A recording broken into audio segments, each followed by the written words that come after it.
And hello, folks, and welcome to The Vice. We are waiting our buddy Kyle, who's grabbing some coffee because it's 4 in the morning for him. But in the meantime, we are going to go around and say hello to all our players. Thank you all so much for tuning in and joining us back here on The Vice. We've been off for 2 weeks, and I think all of us are itching to sort of get back into all of the things that are going on. But first, let's meet our players. We will start with Templar Warden. Hello, I am Templar Warden. I am playing the Tabaxi wizard hidden by Axel, who is on a journey of self-discovery. Let's say, of all things. And yeah, welcome back to The Vice. I've been missing it. I've been missing you guys. I'm looking forward to the next step in the adventure. Very cool. Next up, we have the one, the only, NNG9. Hello, everybody. I've missed you so much. My life has been bereft of a captive audience for my puns. I play Luna, our Water Genasi monk, who's totally just chill and not planning to dismantle a religious organization.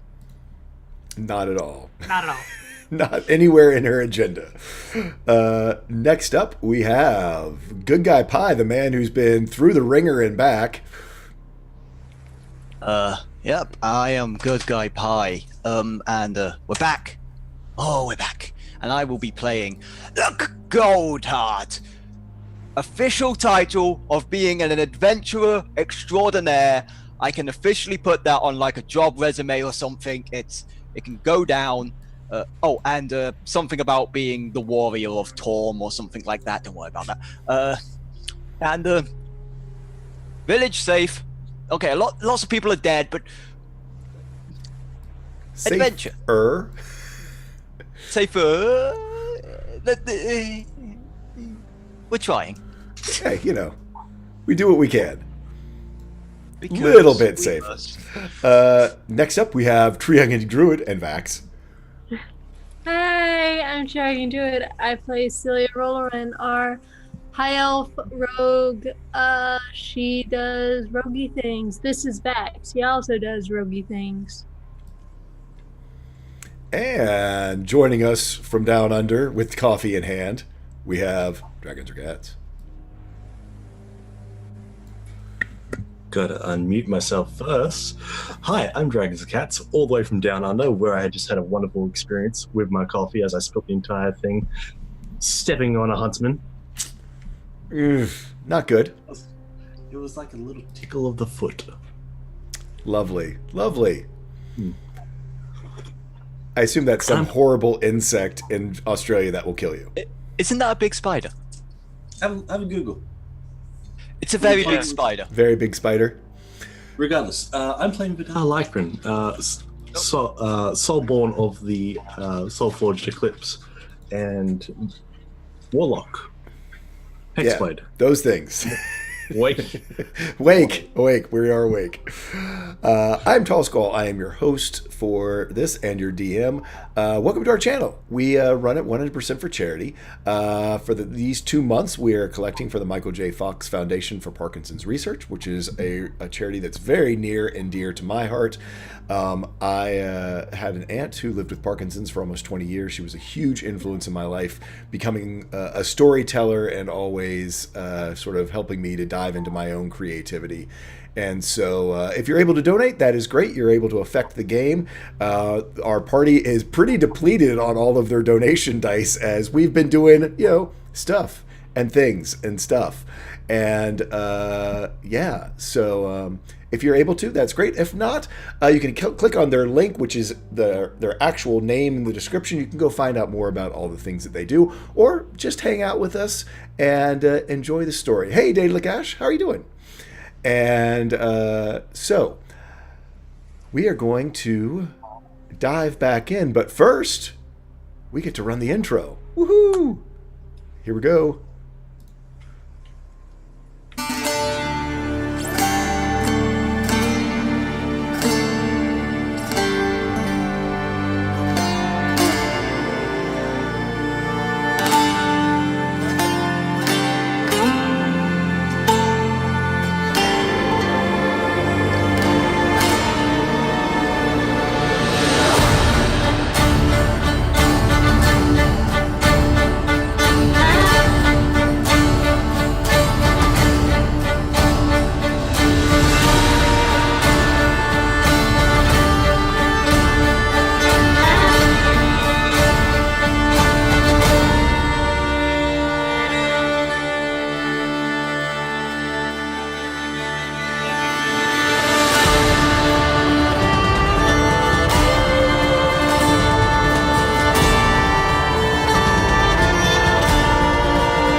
Hey folks, that was our new intro for those of you who haven't seen it before. Hope you all enjoyed it.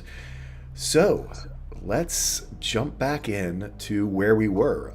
It has been a heck of for our party, truly only 7 days. I went back and counted since the solstice, where they, from sunrise to sunset, had encounter after encounter that then culminated in a race on dinosaur back against a dragon to a stone temple in the middle of the salt flats, where they defeated Bati, who had been plaguing the party literally since like episode 5.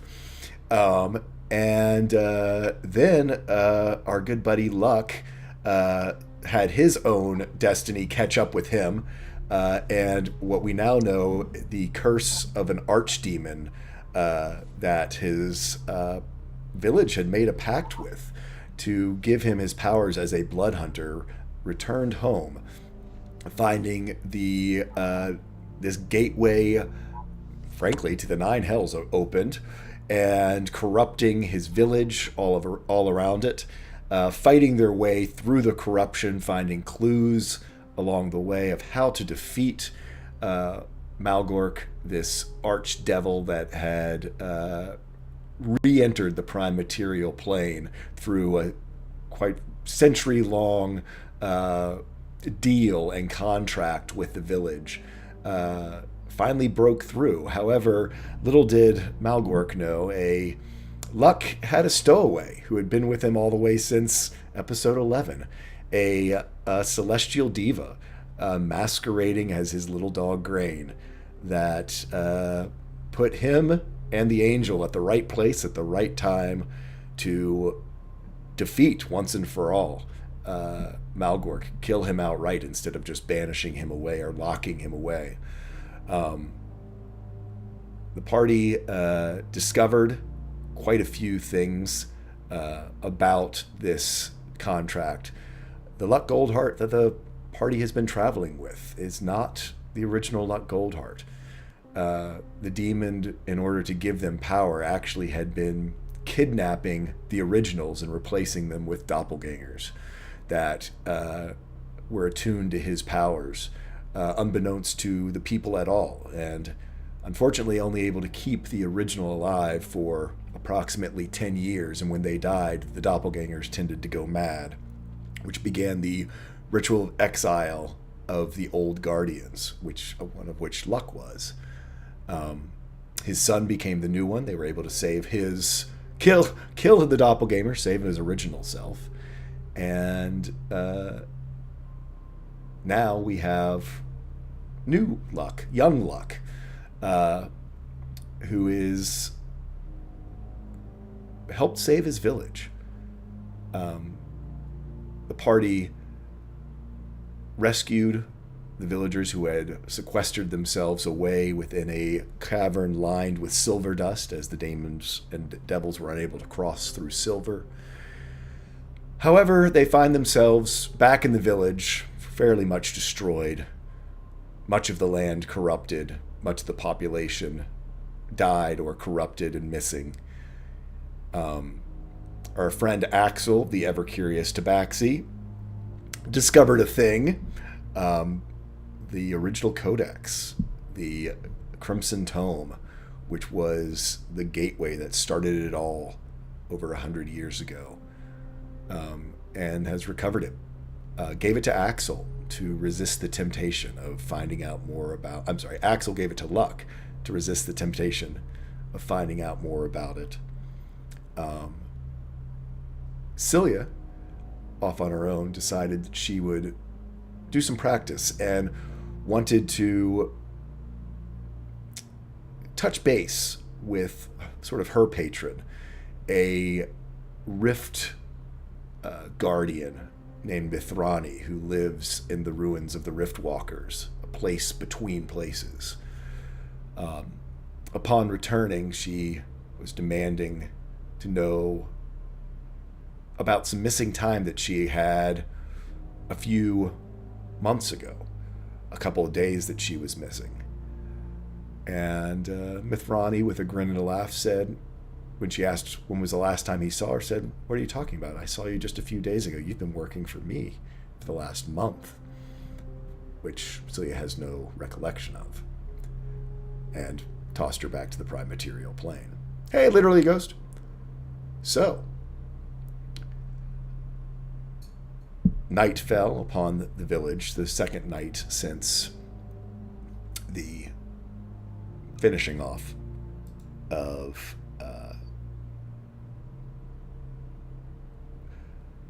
the demon Malgork.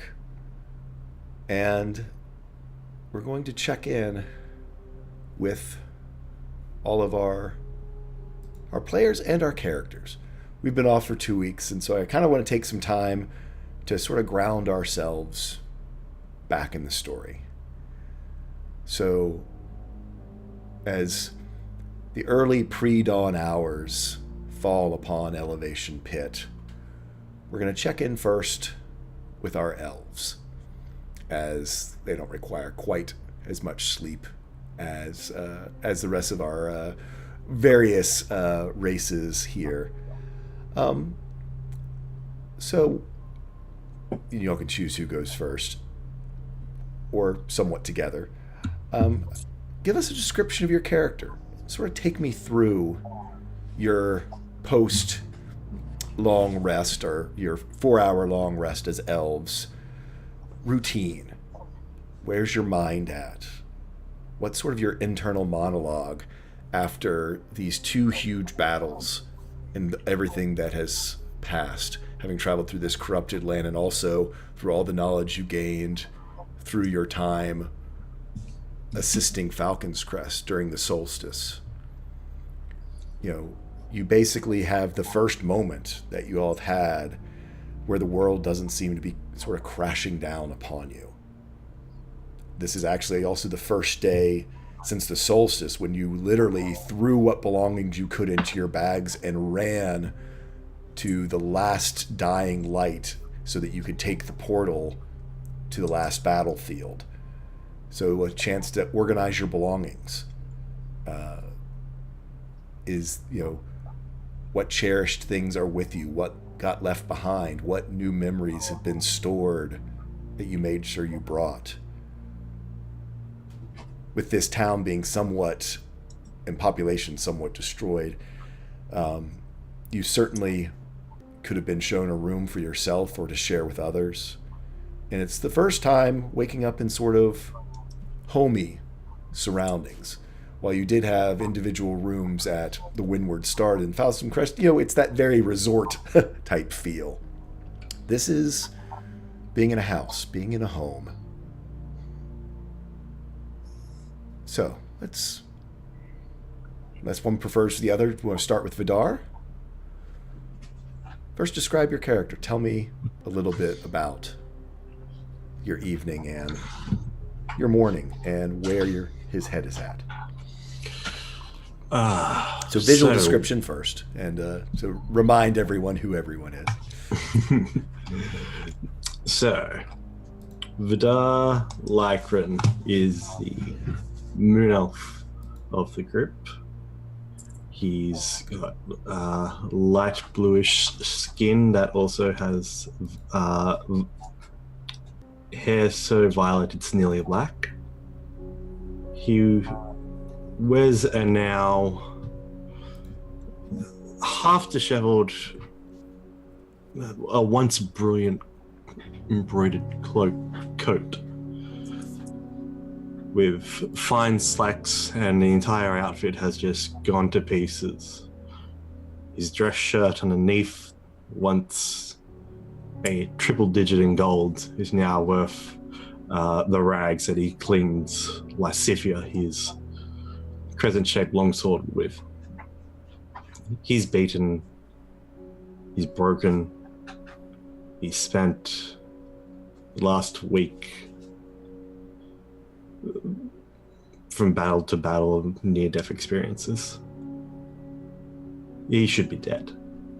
And he's been pondering that the entire morning, ever since bacon was on offer from, well, he asked Luck to make bacon. So this is really his first moment to just breathe in and reflect on the week that's been. So, you had asked me in chat, before the sun comes up, you look up and do see the full moon above you. It is at its zenith, the true full moon. And seeing that and reflecting as you do, you can't help knowing what you know, knowing that there's a month missing from your life, that half a moon cycle ago was the new moon that should have been Vidar's last.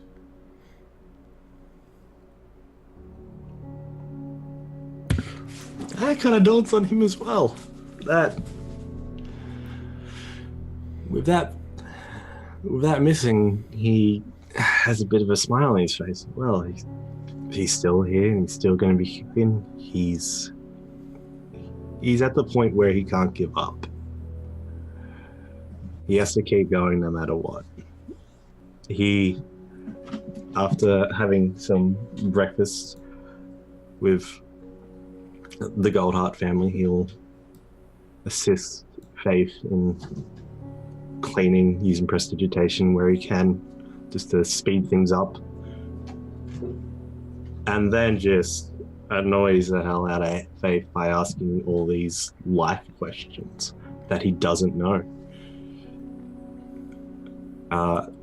At some point, he actually learns that, yes, he may have the shit in the woods because he doesn't know anything about civilization. Well, how to be human. Well, human. Corporeal. Elf. Corporeal. That's the best word. A biological creature instead of a creature solely of magic. So I had to figure that out, and that was fun. Other than being in a nice marbled floor starred hotel. The cat's going wild. It's 4 a.m. It's the best time for it. It's good, as you can see.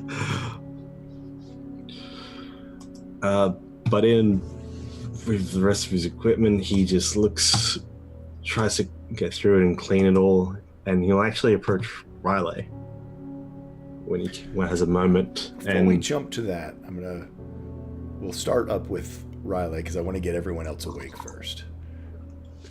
Good morning. That's okay. So no, that's perfect. I was just gonna do a little handoff, but that's cool. Okay. Mainly because I wanted to hand off to Celia. I think at that point, yeah. Because Celia. Yep, Celia, again, with only 4 hours of sleep, you are awake and before dawn. How did you sleep? Where did you sleep? Again, give us a description of Celia. So Celia is also a high elf, but she is a sun elf. So she has golden blonde hair, very long, kind of always in a braid. And as she awakes from her trance, she probably went into a trance next to Vidar. Like she looks over, notices Vidar isn't there, so she just kind of nods. She moves and she grabs her leather armor that's like just surrounded with shadow, and she puts that on because she does not sleep in her armor. She puts that on, and she kind of opens a drawer and pulls a rapier with a red gem on the hilt, and she puts it onto her hip, and then she pulls a dagger, a silver dagger, and she kind of like looks at it, and she places it back on the table, and then she pulls a dagger that's the blade is made from complete black obsidian, and she just kind of looks at it, and she puts that kind of like in her boot, and then she pulls another dagger. She's just daggers. Dagger. She pulls a dagger. She pulls another dagger. This one has like kind of like a natural lightning that just goes along the blade, and she stows that one. She picks up the silver dagger, and she kind of heads out of the room. She goes over to the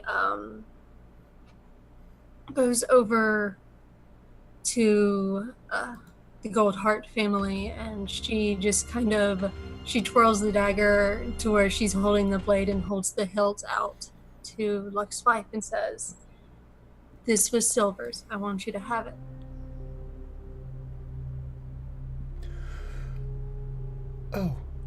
Oh, she sort of looks at you, probably in the kitchen. She is fixed Vidar some bacon as she let Lux sleep in, and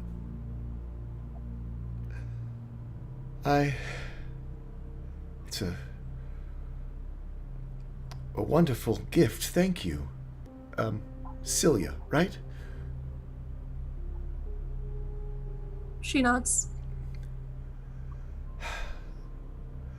We don't have many such ornate things. Silva was a bit of an exception. He always did like to make ornamental bits and bobs. Around here, most of what we did was for usage, utilitarian. He's going to be missed. He always tried to bring a bit of beauty in the world for us. Celia nods and says, which is why I'm giving it to you.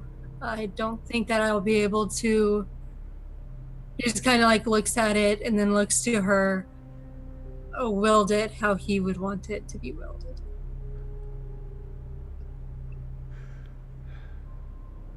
She sort of looks at you a little bit of knowingly, seeing your Sun Health heritage and your carriage, having been a assassin of trained to infiltrate the highest levels of society. Your armor covered in shadow. I will keep it. And I'm feeling we'll be having some remnants around for a while, so perhaps, if you don't mind, let my son use it to protect himself. Celia nods. She says, I think that would be our best option. He might need some training. He's learned from his father, which was a bit more of a just hit it hard type technique. Celia just kind of grins and says, I can see if I can show some things. I would appreciate it. Anything to protect my family. Where's he at? Oh, he's probably sleeping in as well. He's up in the loft. He'll be down once he starts smelling. His stomach usually wakes him up before anything else. Growing boys. Celia nods and says, I'm going to go out and train. Once he's eaten breakfast, send him out to me and I'll see what I can teach him before we leave. For sure, I will. Thank you. And Celia nods and she heads out of the house and she kind of finds like a clearing that maybe has like a tree that she can use as like a target for practice. Okay. Easy enough to find. I mean, in fact, there's so much debris in houses that have been broken down. There is plenty of even difficult terrain to traverse and to use some of your roguety rogue skills as you do your morning training. And speaking of, we have our other early riser. While she is in fact a Genasi, Luna often is up before the sunrise from her monk training. So where would we find Luna? Where did she spend the night? And as she has a few moments,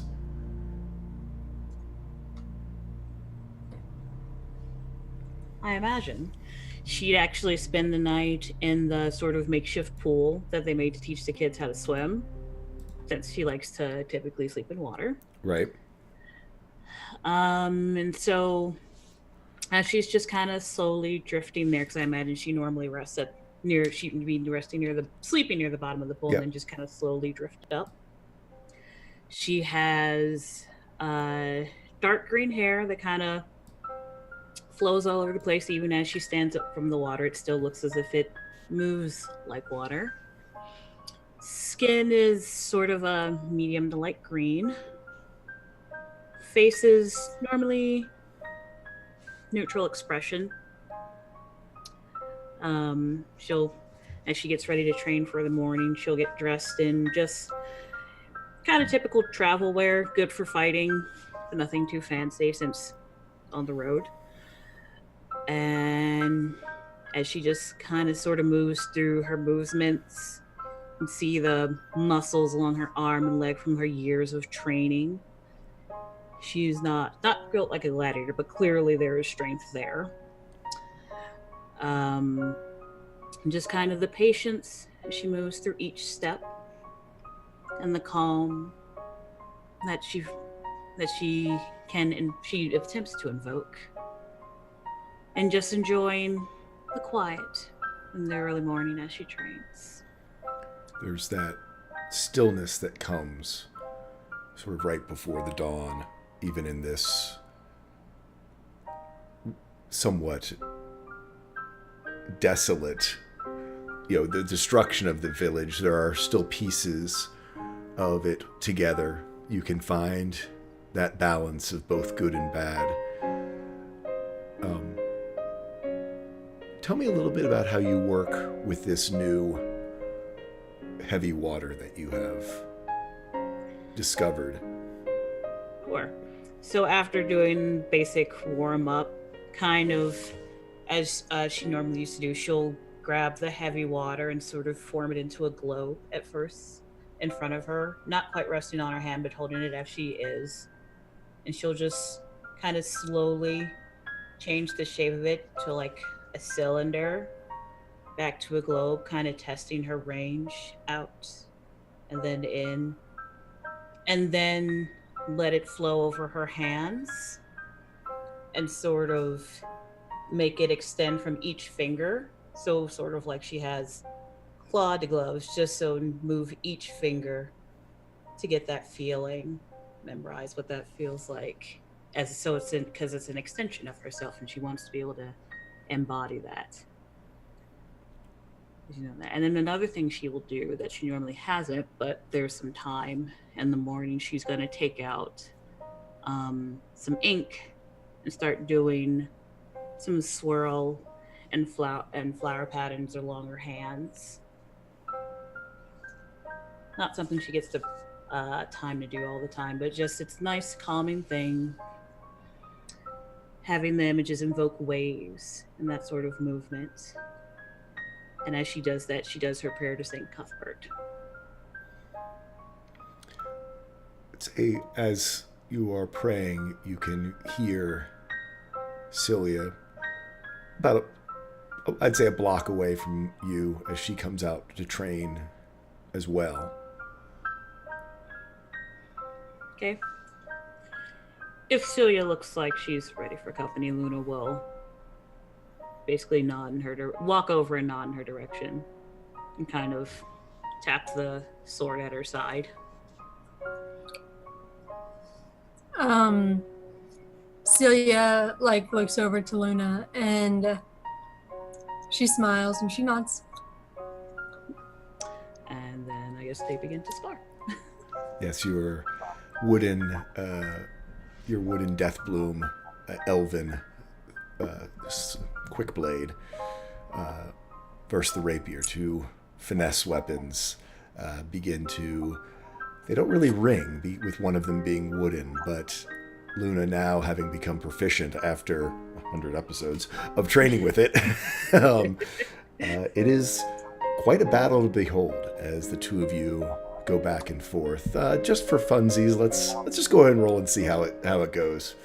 First rolls after the break. Yeah. Let's see how bad they'll be. So we'll do 3 rounds. We'll do 1 and 1. Sure. Okay. Would you like the first round or shall I? Looks like Celia's already got a 21 up. Okay. No. and a 12. This Celia's, is what I live for. yeah, This was advantage, I'd be fine. yeah, Celia is good. And Frustrated. She's good and frustrated. yeah. And so maybe taking a little bit more out on you than you would. As the winner will let Celia roll first again.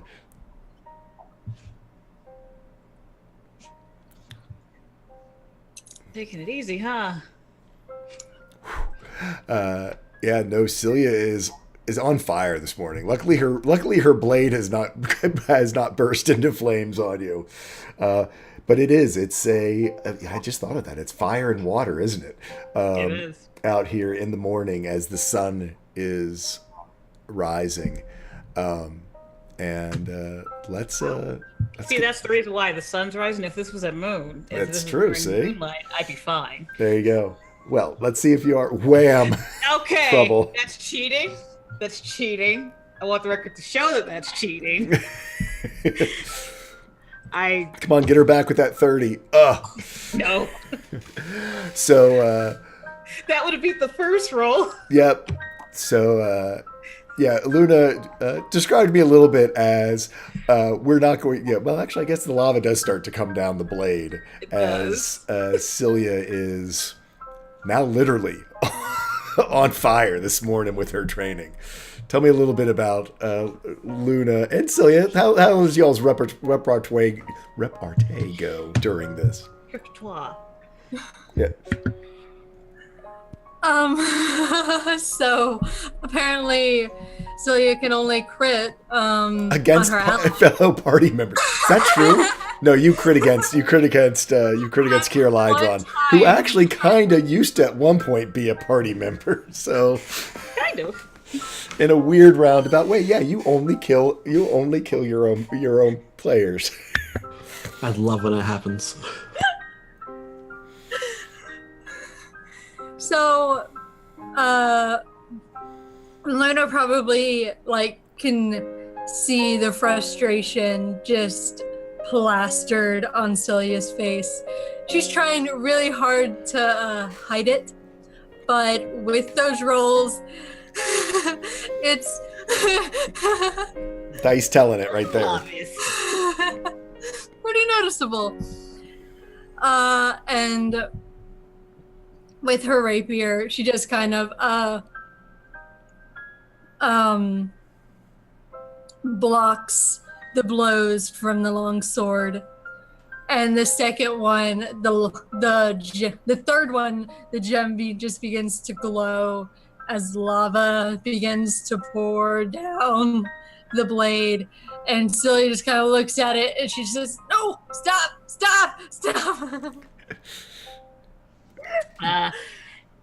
Yeah, I imagine Luna slowly realizing your frustration, which she's that's why it's kind of slowly trying harder and harder. She's like, "Oh yeah, no, we're just gonna warm. Oh no, you're hot already. Okay." So she's trying to fight back slowly, and then seeing the lava come down as your frustration just flows forth. She'll probably actually tuck the sword so it doesn't get damaged, and kind of quickly water globe around whatever leaks out. Yeah, you can do that. Yeah, so, interesting effect.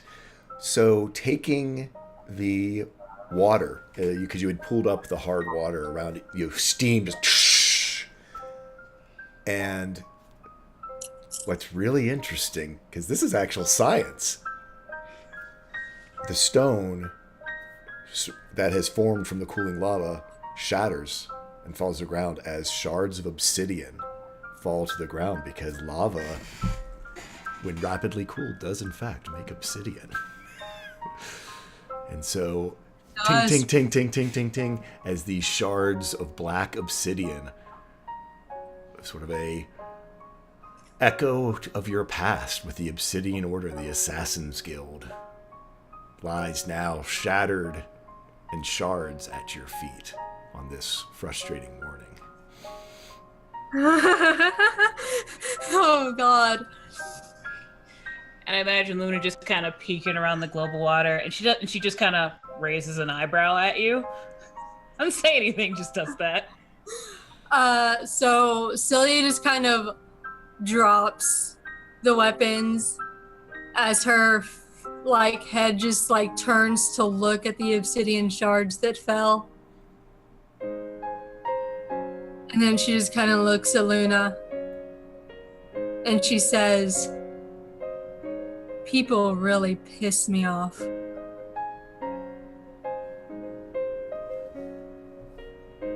Hopefully, I am not one of those people you wish to, looking at the shards, looking back up, deal with. So Celia just kind of kneels down. About how many pieces of obsidian? I'd say half a dozen, maybe a few more. I mean, they're not as big as like an obsidian dagger. They're probably more, they're just, I mean, again, think of a rapier covered with lava that then, so it's sort of like the size of her. They maybe dart-ish. You could maybe carve a dart out of them if you really tried, but I mean, they're, again, think of a rapier that then had a tube of lava around it that was rapidly cooled. Weapons. We could give Luna obsidian weapons. Good. You said used to happen, guard, baby.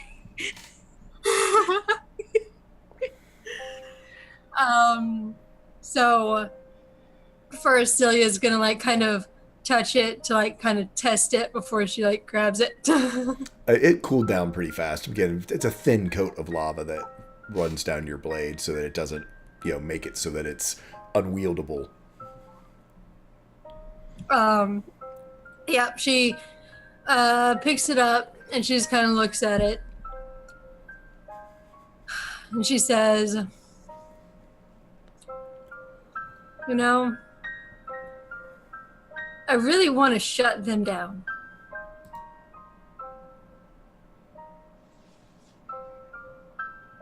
What needs to be done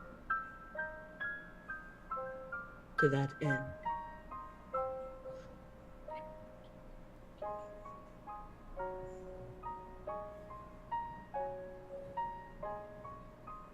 We would have to kill.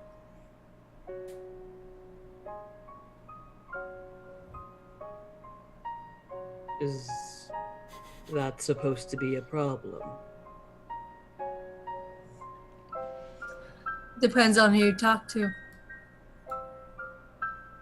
You're talking to me, not the cook.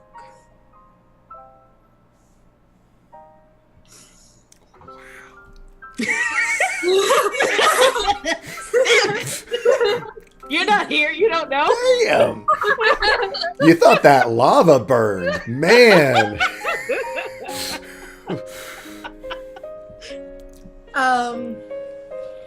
Celia kind of, she looks to Luna and she gives her kind of a little sly smirk. And she says, "There's a forge here. How would you feel about wielding obsidian?"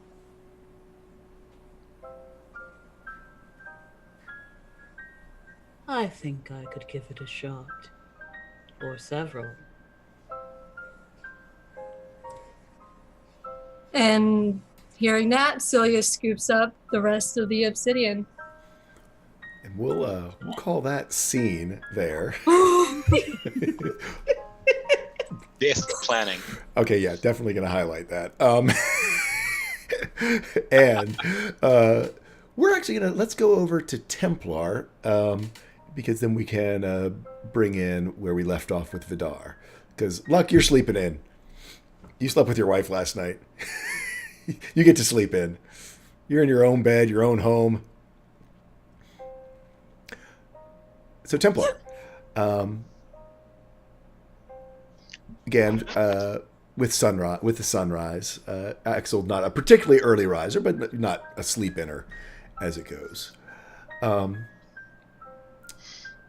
assuming, again, like most people, didn't sleep in your reactive armor. That would be very uncomfortable. No. Yeah.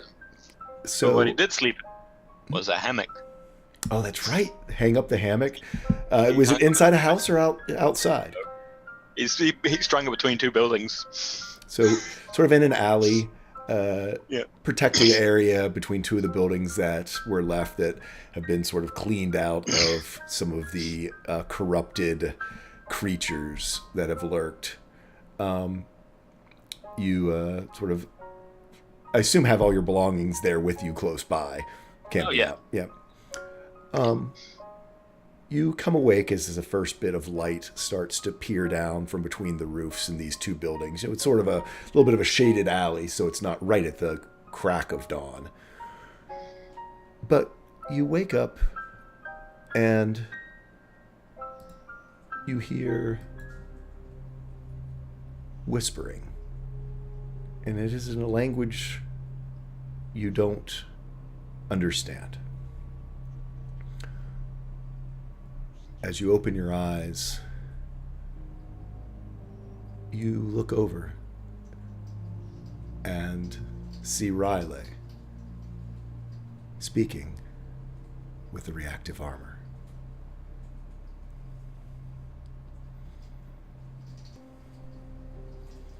You can see... He's just sort of gonna sit there and sort of listen for a bit, not be intrusive, not be prying either. He's just sort of just watches curiously for a bit. You hear him speak and then pause, and then it seems almost like you're asking questions. You can tell by the intonation, even though you don't understand the language, the intonation of questions being asked, and then pauses while answers come back. If you focus in, go ahead and do me a perception check.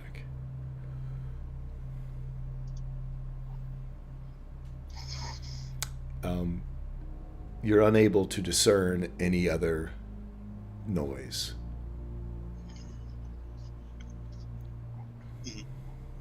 Doesn't give. Yeah, gets up. He sort of just moves and stretches and sort of moves around the hammock. He's done it before. He's not going to fall out. And rearranges his house. Good morning. Oh, Both morning, of you. Dad. Hi. Hi. You toys talking about anything interesting? Not really, just getting to know Mr. S. Mr. S now. I'm seeing the face here. I mean, that... Yeah, I don't have no problem with that. I'm glad you've found friends. Right. Morning.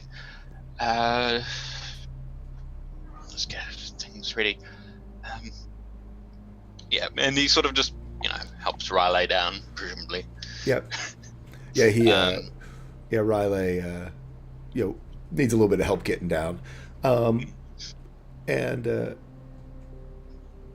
you need help packing up, getting everything put together? So give us a little description of Axel in the morning, bedhead and all. In the morning, Bed Axel main. is a little bit of a mess, which is unusual for him now. But he is a sort of a gangly sort of tabaxi figure. So long limbs, very stretchy, very long. He certainly looks to have bulked out a bit in the months of travel. He's grown into his shape a bit more. He has spotted, sort of a faint spotting on sort of a tan coat, very much like a cheetah or a bobcat.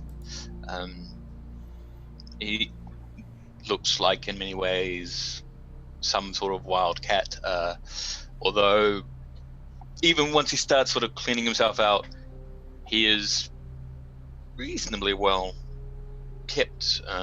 Especially once he stands sort of strong, upright, domesticated. He has cornrows, his mane, which has actually grown out some more, sort of tied back, and cornrows, the parts that he couldn't tie back, the lower parts, have grown out in the last few months as well, so he's got sort of almost a beard.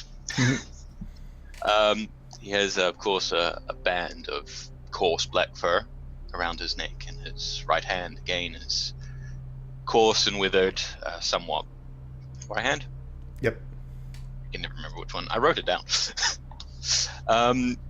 He sleeps in sort of the crummiest of his clothes, and he does change into a very neat set of tailored wizard's robes, the black ones, which he puts together. He puts on doesn't put on the armor, not yet. Okay. You can help me.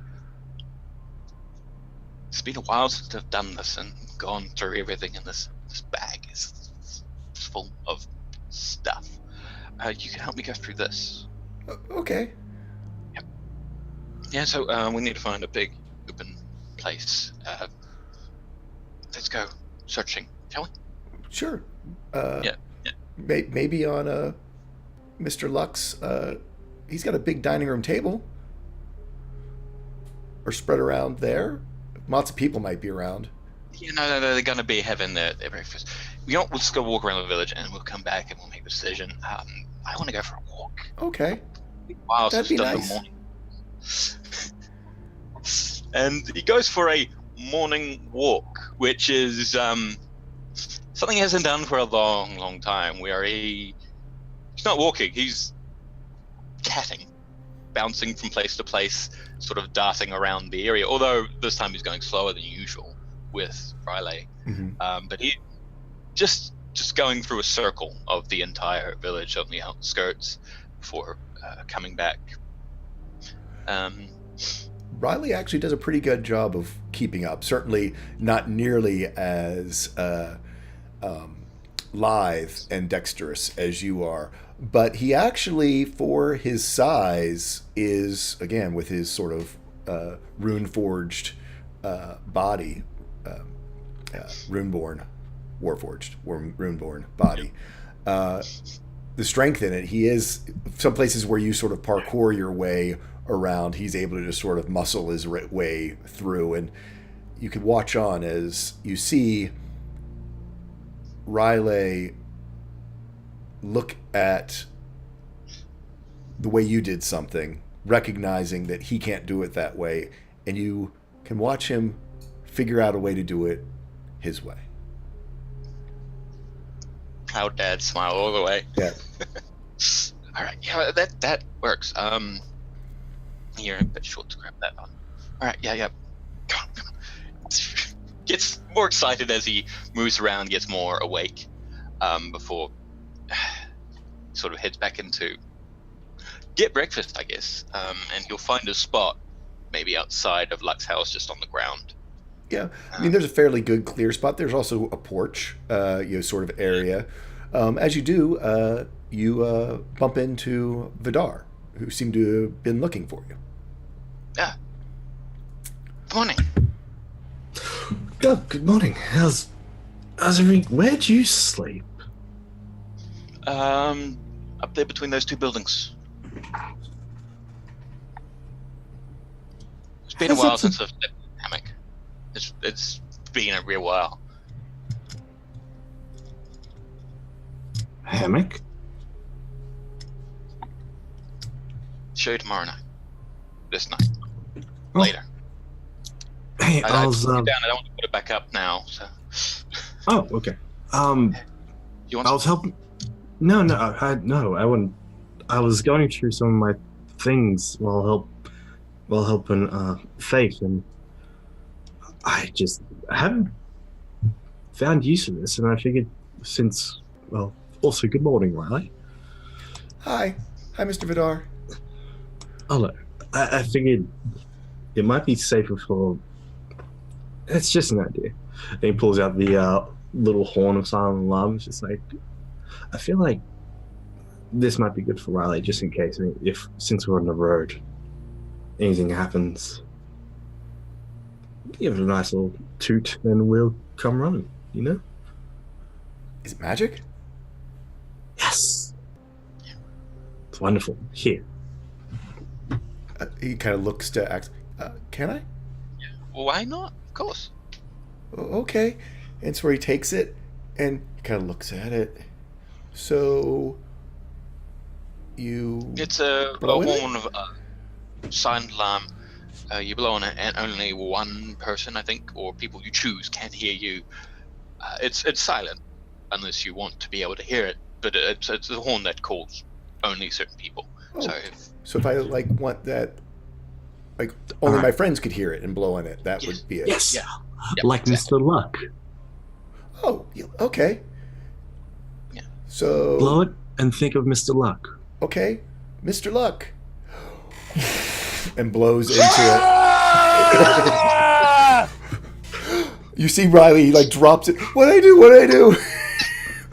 Yes, Luck, you are awakened to a deafening war horn as though someone blew it right in your ear. exactly what they were supposed to do. All right, that's my fault. As Right, Luck, now I'm gonna I assume you come storming out. Does the windows fly open? Who did that? And since it's morning, and I'm following back to where it was last time, it's like, good morning, bacon.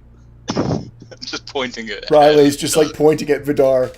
I didn't put it with Vidar. He said he told me to think of Mr. Luck. I'm sorry. Good morning, Luck. We were just testing out a new emergency response for Riley. I see it's worked.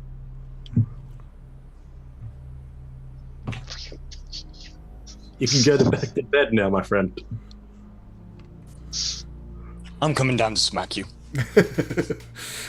You sort of come down the stairs from the sort of loft area where your bedroom is, and as you start beelining it, you are intercepted by Faith with a pile of food that goes to the table, and she kind of all but leash and lures you around to your chair.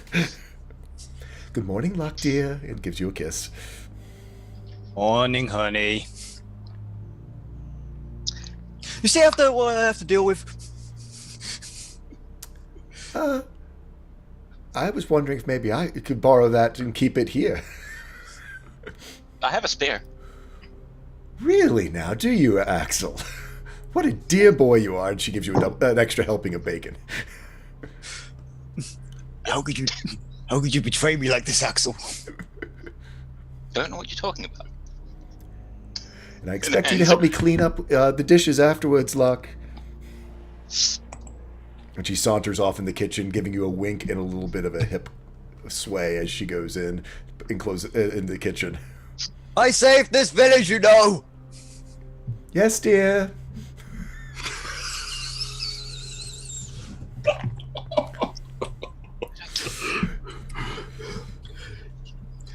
Now, Riley, you see, this is what we have to put up with.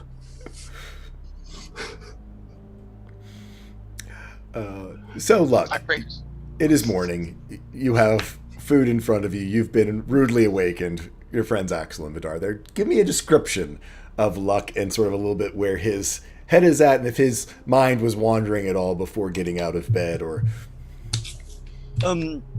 Luck sort of is sitting down. He's still getting used to sort of a few changes. Sort of where there once was almost sort of this constant stream of sort of this negative energy that sort of ran through, just waiting to be released. There's almost this sort of sincere calmness that you can feel. He still looks at his younger body, where once there was sort of a clear and obvious scars are still barely not even there. He looks at his hair and sort of pulls along this strand, this sort of strands of silver hair that seems to stick out from the front. He's currently not really wearing any equipment. He's just sitting in his underpants, like you do. Sort of like pajama, sort of like pajama pants, a type idea. Yeah. So, as he's sort of eating away at the food, he's just sort of considering that, he's enjoying the time he has here before he has to move on, as his role sort of has gone from some man who's left his village to keep it safe to a bigger role in sort of accepting his place in this fate that's been given to him. And there is this weird juxtaposition. Your last morning in the village, before you were exiled, you sat at this table to almost the same breakfast, but at that point, as you described it, you were a blood hunter. You were carrying the crimson right within you. This, now that you know, fiendish energy filled with sort of anger and power. And in a 45, 47-year-old body, a man who had lived his life. And now, after your adventures and the events of the last few days, you sit here back in this chair, now with this calm, this sereneness, this inner focus from having traded your crimson right for a divine right, having become now, before what you thought human, close enough, to now a Aasimar with divine essence sort of within your form. Your body now the equivalent of being 22, 24, just little more than, your son is 16.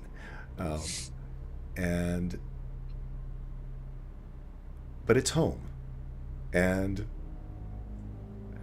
faith is faith, as she always will be. It's as though, even though this huge change has occurred to you, there is no even hiccup in her acceptance that you are Luck Goldheart. You are her husband, and you are the person, as you always were, that she has loved, fell in love with, and will always be in love with.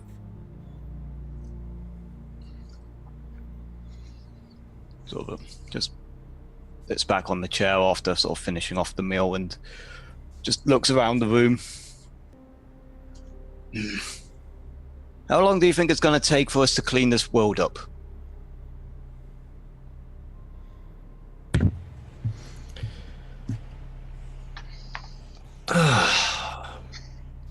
Well, judging from what's already sort of stuff, we have until the gate opens, and then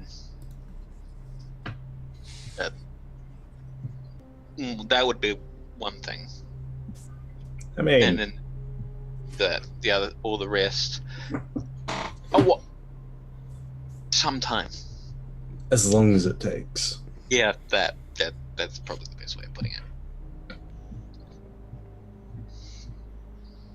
But, as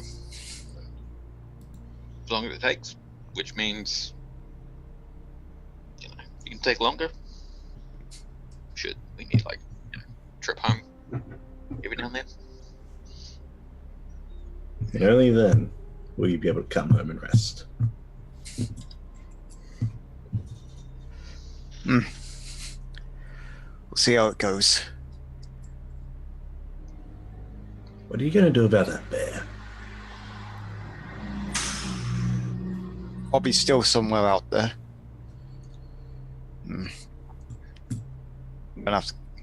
We'll have to keep an eye out for him as we're leaving. I didn't see any breaks in tree lines or bushes last night through my watch, but who knows where it could be.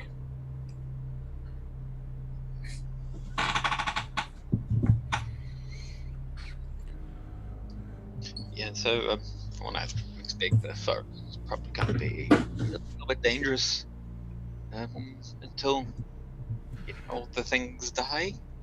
Considering that there was a couple of things that Sylvia saw, and then the bear and whatever else we didn't see. easy to kind of avoid sunlight in there. Although, I wonder if it's sort of just if it's gotten better yet or not. When I first came through, it was all dark and oppressive and warped and corrupted. I kind of see it. It wasn't like that.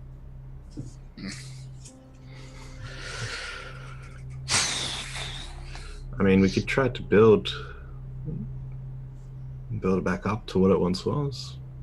I mean, if we see anyone out on the road, if we head off, maybe throw them some directions and send them up this way.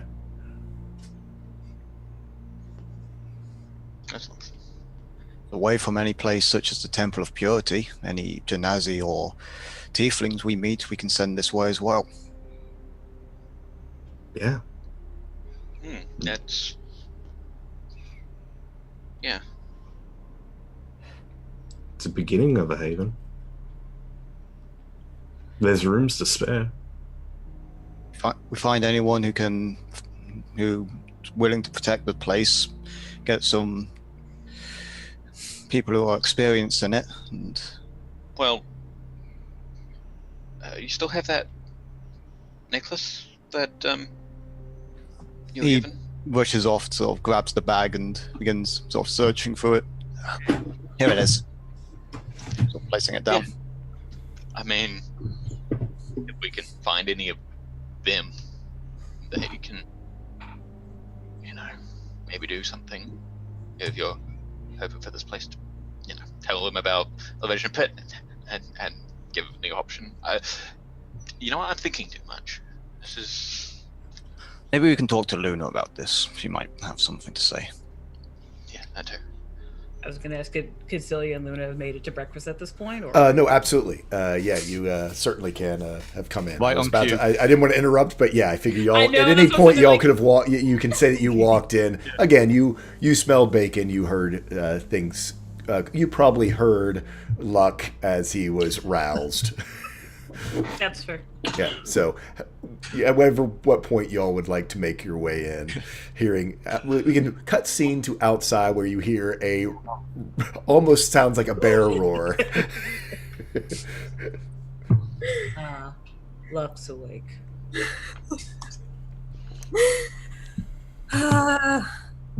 Yeah, he's weak. Let's go.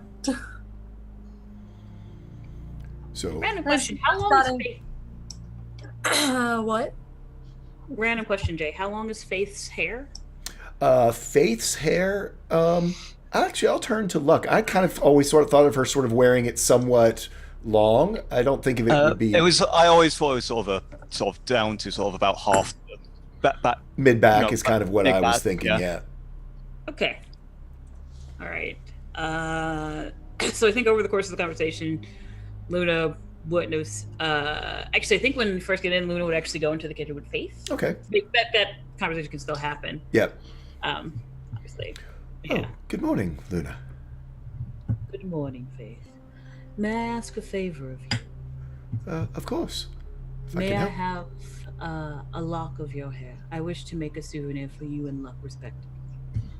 Of course, that would be lovely. She doesn't immediately have scissors on her. Luna actually probably does, has her tailor Luna- scissor, I was going to say. Yeah, Luna does. That's what. So as soon as she has this, she'll it's sort like, of swing her, as you do, swing her hair around to offer it for whatever you're doing. I think she's probably Yeah. still sort of cooking and yeah. No, fixing so Luna will things. just take, just Yeah. a couple of, enough to, because she's basically going to do like the bracelet oh, nice, cool. leather thing. Yeah. Not leather. Actually, she might have some leather cloth, whatever she has spare. Yeah, there's probably spare leather for all the different things that you've done with your crafting and outfits that you've made. Yep. So she'll be making that one as she's going back into the room, and Luck Luna will just kind of go behind him, hair like cut a little bit of hair, go back. Not gonna Don't even notice. And she'll hand Faith her to the little bracelet thing, and Luck the same. Nice. Thank you, Luna. That's lovely. And you see her sort of look out the window, which is sort of over the basin. There's a hand pump, and she sort of, you see a questioning look on her face, and she sort of whispers to you, "Could you get luck for me? Yes. Come back yourself, too." You see her sort of looking out the window. All right. Luna will do that and just tap Luck on the shoulder. Oh, we were just talking about you. Oh. He sort of gets up. As the two of you all walk in, she sort of what motions you over. And outside, you see Time. She's playing outside, sort of in the side yard of the house. And you see on the ground must have been a rabbit at some point, had been touched by the corruption, though there's weird sort of crab-like legs out the side of it. And you see her sort of motioning her hands to something underneath of the house. And as you watch, you see a little spectral bunny hop out. And you see her begin to speak with it. And then she sort of pets it. And then she holds up her little stuffed rabbit that Faith made her. And you see the little spirit of the ghost rabbit hop into her little stuffed animal.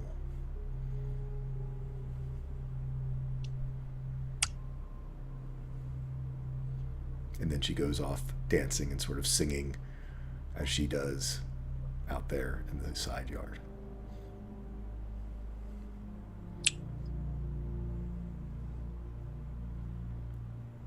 That's a new one. Has anything like this ever happened before? Yeah, Faith.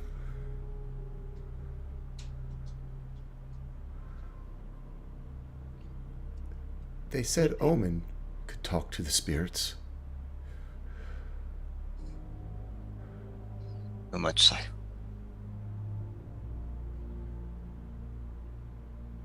It appears Time has found a new calling.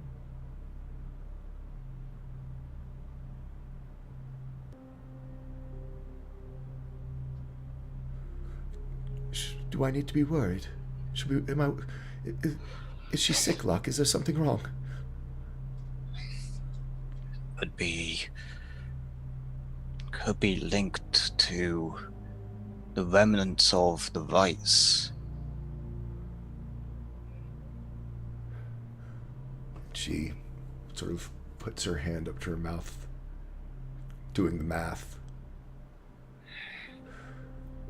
She was born while you, while my luck.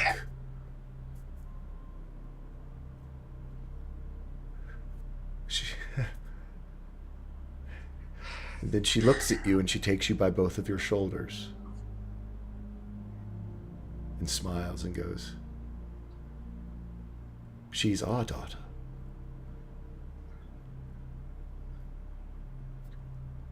Right.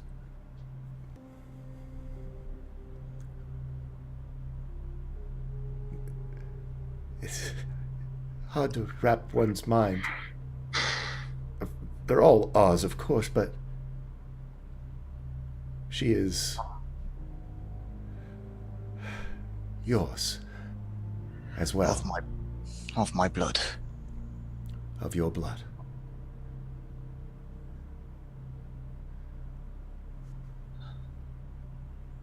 She hugs you. Sort of breathes in, sort of thinking about taking this all in, sort of almost like impulse of like, sort of, this could be bad reaction, but calms himself down and just sort of hugs her back.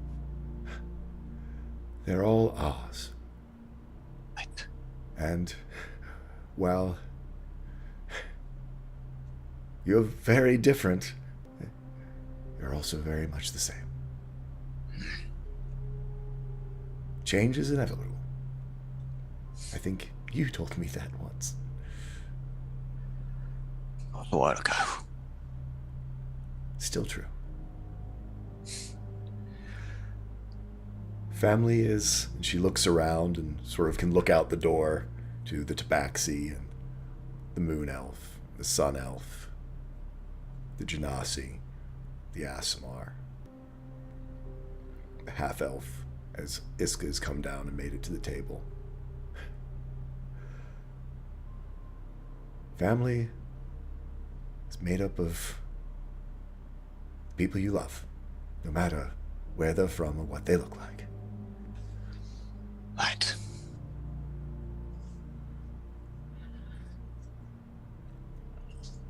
You choose to accept what's important.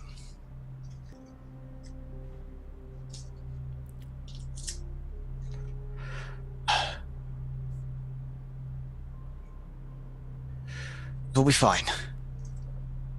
It's be fine. It's just more magic.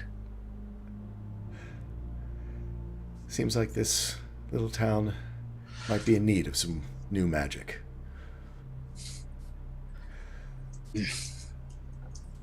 I was out at the well earlier. The water's bad. And everyone was talking. They scouted for a full day yesterday. The land is rotten. There's only food enough for 3 or 4 days. They're talking about gathering later this morning to talk about what can be done. You should be there. But Right. listen, Luna, I want you and everyone else there as well. We might be able to find a solution to this. At the mention of water being bad, Luna's just kind of locked, because you said it was like a well or a basin well. out the window. yeah, Luna's sort of locked eyes on that and kind of walks out without comment. yeah, there's sort of, she has her little, like, pump there, which you notice she hasn't used. You made water for them for dinner last night. And as you go out, you will notice that actually sort of the pool, the swimming pool that you made, is people have been going there because the true well, actual real well in the center of the city seems to, no one's using that. People have been coming and filling from the clean water that you made for the basin. People just last night probably hadn't even checked the main well. Luna's going to the well. Okay. How about everyone else? Certainly, maybe you didn't look out the window, but certainly the part where she was talking about family and about food and water, you see Luna sort of head out the front door. What's everyone else up to?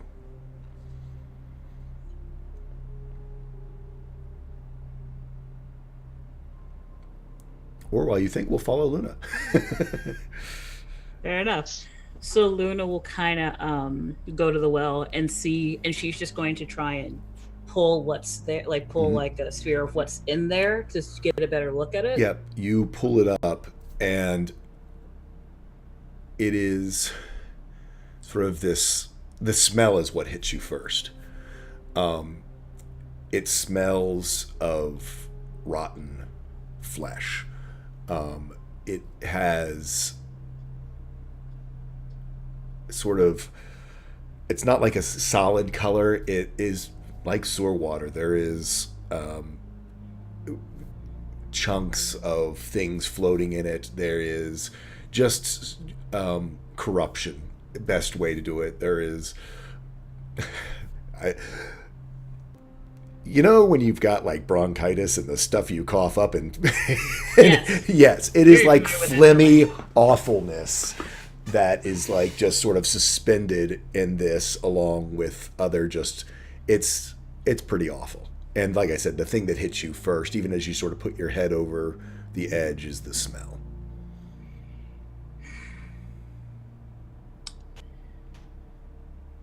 How much? Like, if she just spends all day doing this, how much water could she pull from? Like how when we were on the wind gust plains and we had to do the tornado thing, and she was pulling, what she could, like like as much as clean water as she could out of the filth.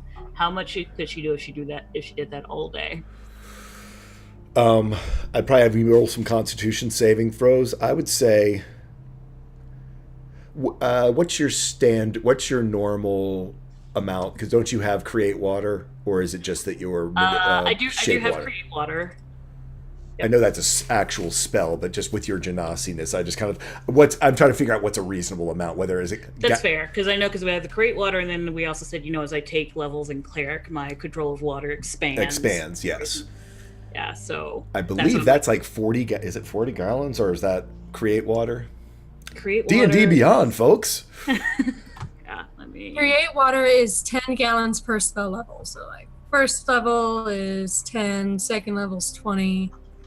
Okay, so 10 gallons per spell slot. You currently, at your current cleric level, have how many spell slots total? Hold on, let me check D&D Beyond. D&D Beyond. What are your character sheets? Still not sponsored. Yeah. No, wish. Character sheets, campaigns. Because you're what now, a second level think cleric or third level cleric? Third. I'm third. I just trying to remember how many I've got it right here. slots that is. Thirds, you have a total of 8. You have a total of 8 spell slots. So that would be almost 80 gallons. I would basically say that you are, you can create truly, you could So I can create 80 gallons. gallons. And then I'm wondering how much I can kind And of then filter I would say, manually. just with filter manually, I'd say I'd give you another gallon an hour. Okay. If that sounds fair, I think that that so that you could sounds get another gallon per hour, so it gets you up to basically you could make 100 gallons of water. That's what she's doing all day.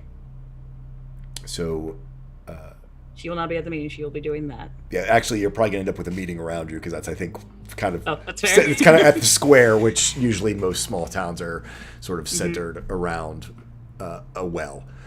Yeah, So, or rather, yeah. she'd probably line up as many like containers for stuff as she could first before she starts doing that. But that's Right. what she's doing. Well, and you can actually find some people sort of milling around some of the women and men of the village, and they sort of see you start to pull this clean thing, and you can look around and or sort of send them off if you'd like on find whatever they can. I will say there's gonna be a little bit of loss to cleaning stuff out so you don't put it in dirty ones, but Oh yeah, absolutely. we'll say that if literally to spend frankly 24 hours or Yeah. we'll make it so that it's 100 gallons and you can still get in 16 hours you could still get a long rest to Yep. replenish for the next day.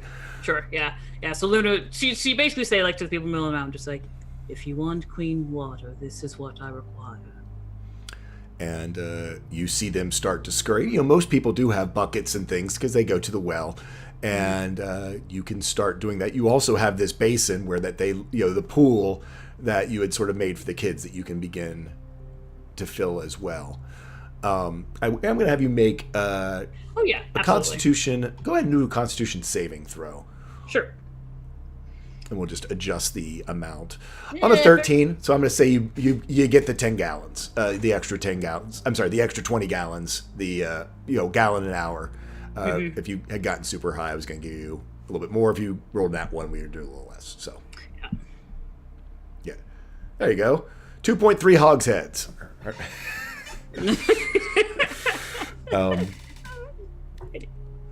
So Luna has gone out, and any special ritualistic imagery of you doing this, or?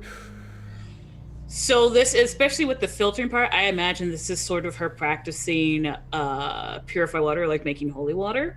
Okay. Like it's it'll be perfectly drinkable. Right. Yeah, that's her practicing that, and especially like since she's gone ahead and done the designs this morning. Yep. Channeling any the kind of calm that comes from and the tide. It's just Yep. like she's of the tide. Yep.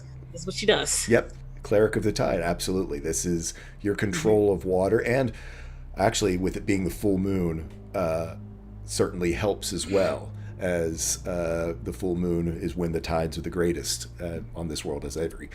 And so you begin to manipulate, and there is these spheres that you see. It's almost like, in my mind, almost like you're using those finger extensions, and you're weaving, almost like if someone who's using a loom to weave out, and just on the ground. Just like how she weaved the little souvenirs for Luck and Faith. Mm-hmm. Same kind of thing here. Yep, and the filth that comes out, just dropping it.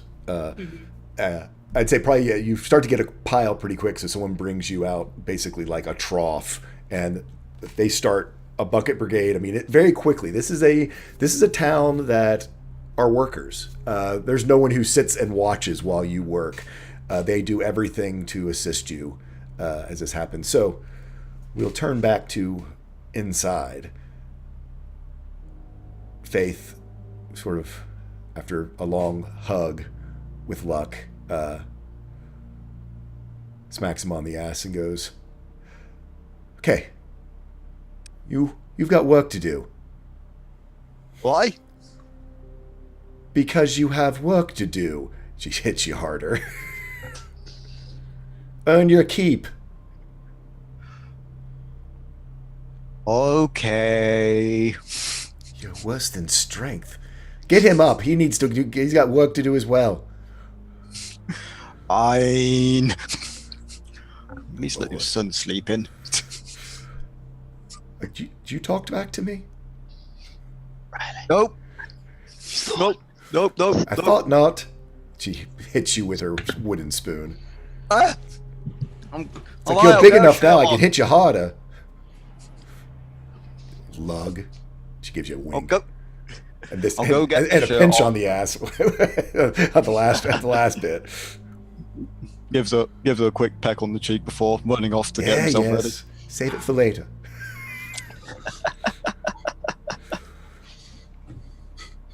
I looked at Celia. Is that normal? For a married couple, yeah. Ah.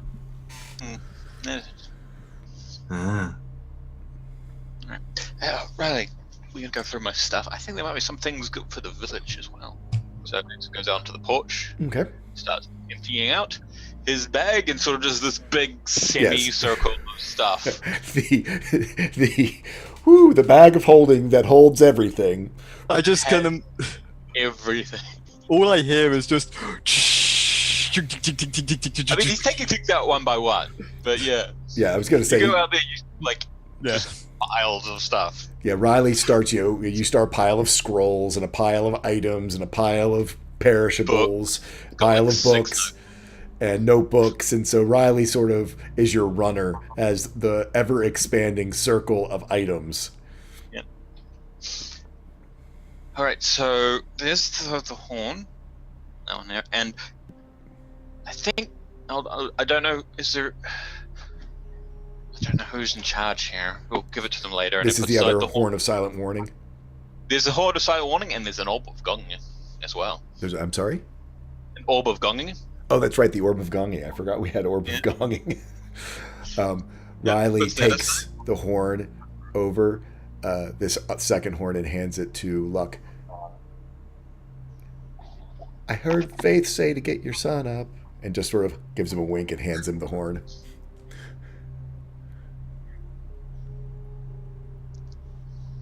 You're learning. Almost identical sound. What? What? Slam open. You then hear a thud, thud, thud, thud, thud, thud down the stairs. What was that? Morning. Dad! I could have killed myself. It takes more than that to kill us. He points to Celia. She killed me once already. That was so yesterday. Get over it. Celia looks at him and says, "Eat. We have training to do." Oh. Okay. And runs off as remembering your conversation about who hit the hardest. He is very excited about getting a chance to train with Celia. You see him literally shovel food into him until Faith comes out and smacks him. Slow down or you'll choke. Smack. Celia's gonna. Just shakes her head at Celia. Celia's gonna like peek in her hood and look at Lad Jr. and say, "Do you have instructions on making obsidian weapons?"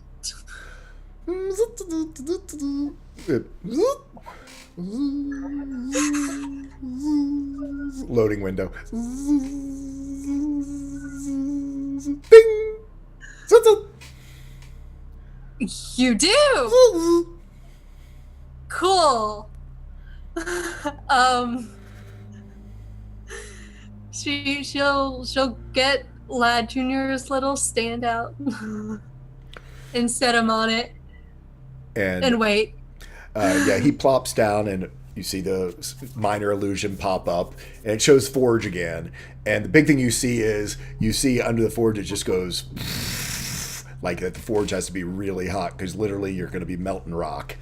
And then and you can see sort of instructions similar to forging silver other than the fact of the heat that is involved and that the molds have to be, particularly different. Hardy, yeah. So he looks over to Axel and says, "You're good with fire, right?" That doesn't sound good. What do you need it for? Celia says, "I'm gonna make Luna some obsidian darts. And I need the fire in the forge to be really, really, really, really hot."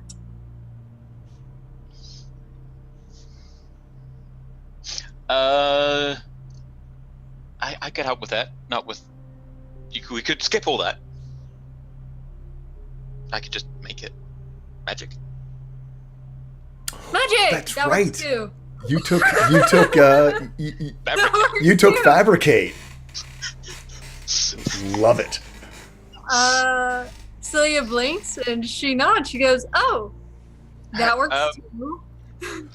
I do actually need to know how to make it. You have sort of instructions or anything? Lad Jr. could be like, great. Get some paper. You have the. What are you making? Celia pulls out the little bag of obsidian that she picked up and holds it out to him. She says, Right. "Things happened this morning. Here you go." All right, cool. Gonna take me a moment. Celia nods. Paper and ink, and can you show me the designs and stuff, and I'll get it. Literally, you have Lad Jr. showing you a projection of, a minor illusion of basically blueprints. Yep. Awesome. So 10 minutes to set up just a magic circle. I'm reading paper with stuff in it. Yeah, literally. Yeah. So that's the thing. You've got the raw materials. Yep. High degree. A high degree. Well, these are just darts. I wouldn't let you make like a dagger or something like that. I would say for standard darts, I'll give you that.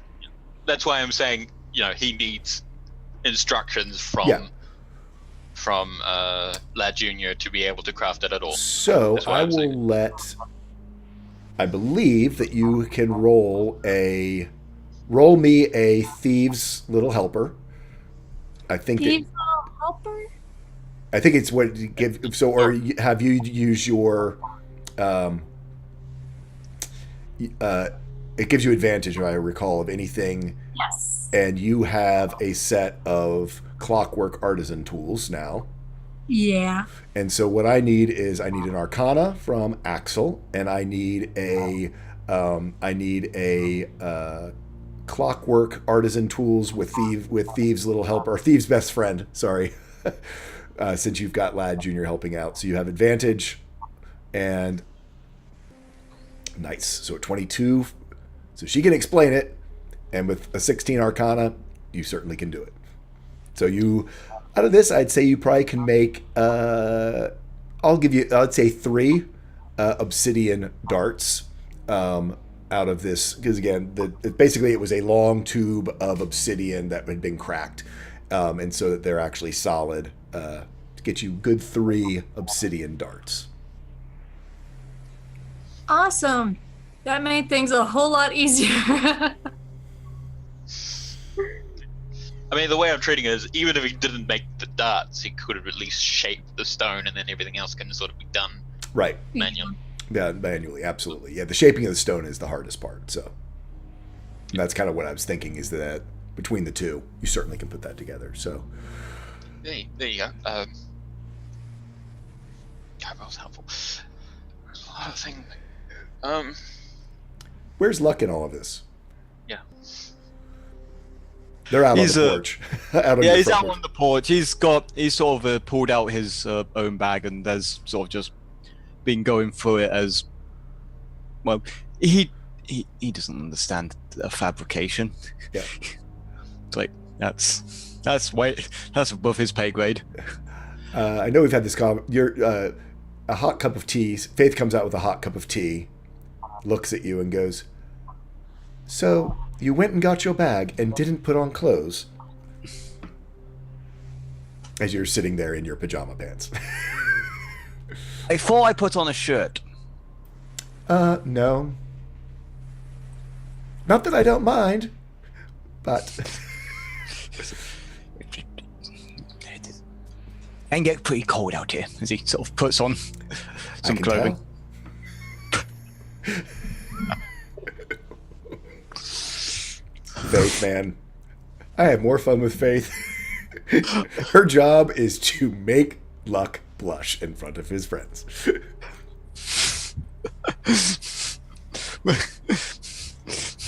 I feel like the tables have been flipped here from what I'm normally doing to the rest of the party. Yep. Wonder where you got that from. Battle. The tables have turned. What's Vidar up to? As you are witnessing domestic bliss unfold in front of your eyes in all of its beauty and horror. Speaking of domestic bliss. My cat just jumped up onto my clothes rack. Got 20 acrobatics. There you go. 1 second. And there with the I was dog. going to say, we've got dogs across the back. The Vice, where you can come and watch animal antics. Perfect timing. These things. Soon to be 6. Vida, don't look at me like that.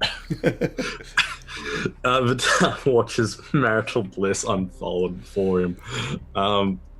Then follows out to the porch. He doesn't have a lot on him. The only thing he has with him is his clothes, the little pouch that he had of Ishran's things, but he pulls out the 6 tribe-pointed daggers, lays them out, and the only other thing he has is cloak of protection that's been bunched out along with some spices. And 2 healing potions. He scratches his head and is just like, I don't have a lot, but I don't think it matters. What's actually in the bag? Oh, the list goes on and on. Scrolls, Yeah, books. Yeah, you. The bag of holding. Yeah. Oh yeah, I've got there's a list. You don't have to read the He- whole he thing looks- off. You can just throw some samples out there. Yeah, I could list all the different types of scrolls, all the different No, types okay. of That's something we can. That's something you can read over while you're asleep. But he will pull the ring off and he pull out the astrosphere and just leave it down. It's just like, I'm afraid to open this. Don't worry about it. It's a lot let's just like let's just roll it over to the side to Axel and be like, have a look at the astrosphere. Just study it for some time. I don't know. It's not gonna blind me, is it? It's not like the winter orb thing. No. This was the thing that opened up the gate.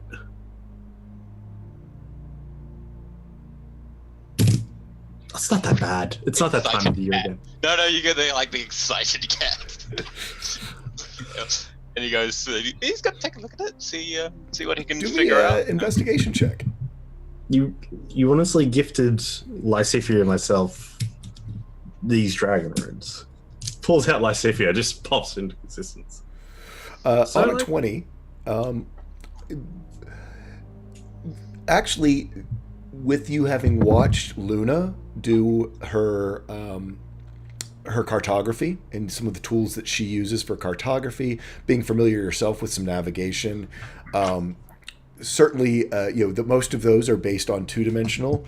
On a 20, you're able to discern this is almost four-dimensional, and including time itself. It is not so much that it opens gates as much as attunement to whatever sphere, as you heard Iskrin call them, on, and predict the openings of gates and other celestial happenings from this point in space. That is, that's actually pretty remarkable. It's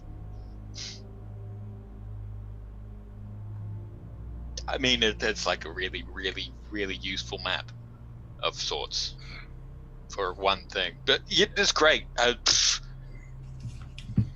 actually think of anything like that until I actually saw it. Do you want anything else? I was just looking at it. Do you want me to find something? Look at it. Not really at this point. No, but it's I might want to take a look at it later. You can have. Yeah, of course. There's gonna be time to use it. Do me an Arcana check, Axel. Alright. Vidal then remembers back to the time where Ishrin received such an insane amount of celestial information and then palmed it off with a nat 20 and a nat 1 from past. Yep, that was so great. That was great. On the, again, 22 and 27 advantage, as you are passing it back, it sort of unfolds and becomes this spherical shape and then goes down flat to be almost as flat as a compass. And as you are passing it back, as a certain angle and the light remind you of something. And for just an instant, when held at the right angle, the right thing, you see a dragon. He's got his book sitting there in the pile of stuff. He's like, hold on a moment. Flicking through the pages, trying to sort of match it up. And as you go flipping through, forwards, backwards, trying to figure out which one it is, you see that it matches up with the Taline rune, which is gate, doorway.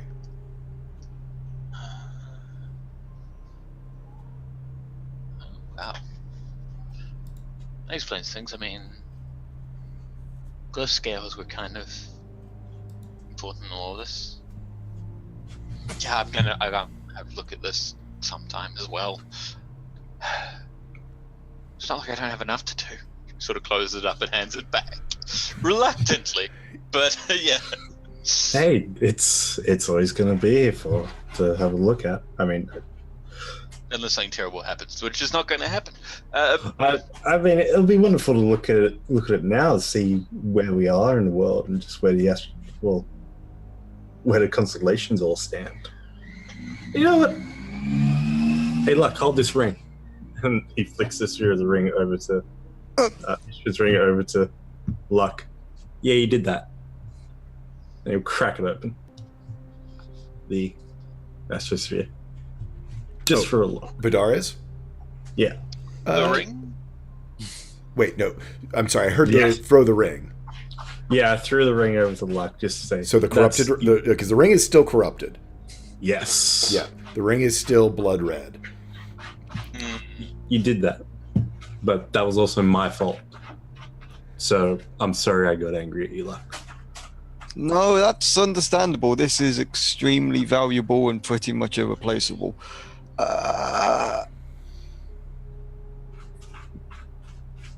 Very good.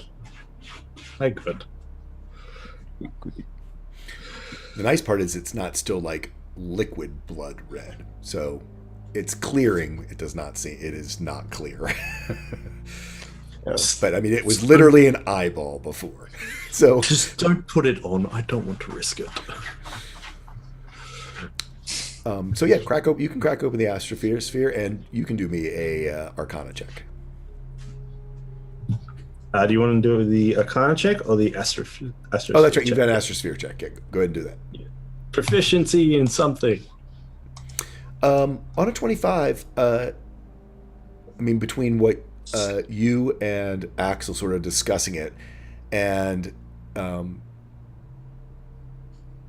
you can sort of see what he was saying now, and begin to tap into that idea. And you know that with some work, you can hopefully pinpoint down what you had been enlightened with before, that in fact the timing of the gate opening is measured against celestial time and not terrestrial time. And so after the convergence, you know that there is a time period before the gate opens, as the convergence celebrates when the three sisters are in a line, but the gate opens when they become an equilateral triangle, and the gate opens in the center. As that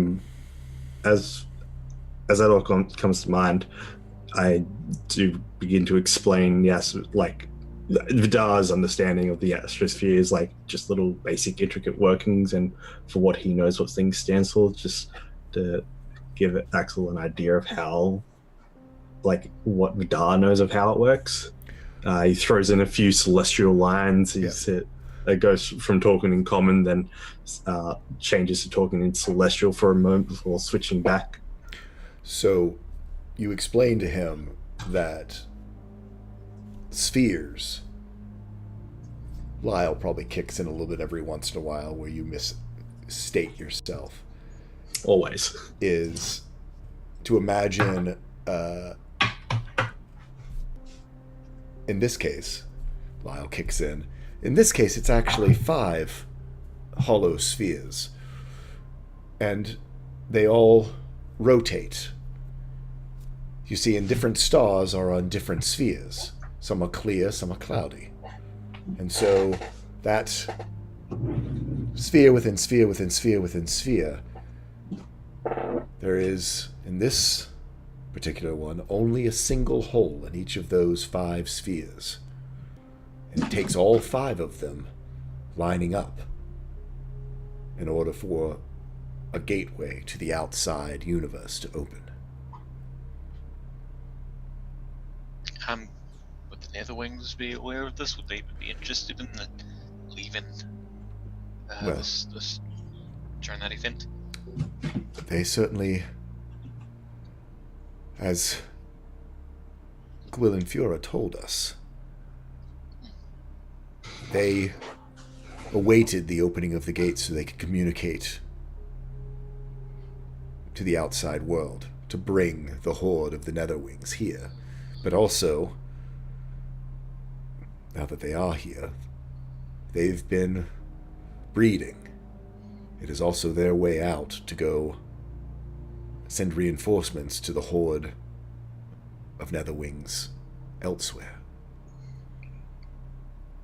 But it is possible to get them to leave of their own accord. Oh, I think most certainly they'll leave of their own accord. The question is what that means for everyone else, and what they'll do on their way out. You don't leave behind a prime breeding ground. No, but we can close it to them. I think that is our purpose. They've been breeding and feeding off of literally the magic of this whole world as it erupts from the vortex and the vice. Yeah. As what's made them so strong here. Yeah, man, we close that come the gate opening, because that's the moment that we can actually go forward with the seed. The seed thingy. Heal I the wonder if vice, there's- stop the vortex, starve them of their magic. I wonder Their if there's a food. way, if we can take that back from them. Steal it back from them to reclaim that energy that they took. Well, Have it Energy. flows one way or the other. energy's neither created nor destroyed, just changes form. So, Exactly. I wonder if we can transfer it back from them well, to the land, to the vice, There's a room. and then push them out. the Netherwing we saw destroyed in the past, we saw it melt away in a different way than any other. Perhaps that was giving its magic back to the world. But it means killing them first, which Kind of difficult when you can't even find them. that was when they were Um, young and weak and alone. Yeah, we saw the one we encountered in the ice. Is there Problems for another day. well, is there theoretically a way should once to forcefully take the power back? Would there be theoretically a way? I have to talk to Gonflura about that, because Gonflura made the rune that. I would have told you that soul magic was unbreakable, but it was broken, and we saw the energy that was coursing through Luck, which we now know was almost the equivalent of anti-soul, was the foil to Bati's soul-right magic.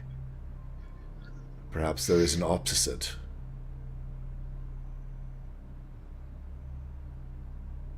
I'll have to look into that one. I'd like to join you on that. I feel like just trying to exterminate Neverwings one by one is not the way to go about all this. You'll need something beyond imagination. Sounds like a challenge. Right. Lots of thinking there. Question, Lyle. Would the evil dismissal you've granted me work on a Neverwing? I think it would depend on their power. In the end, it's a contest of wills.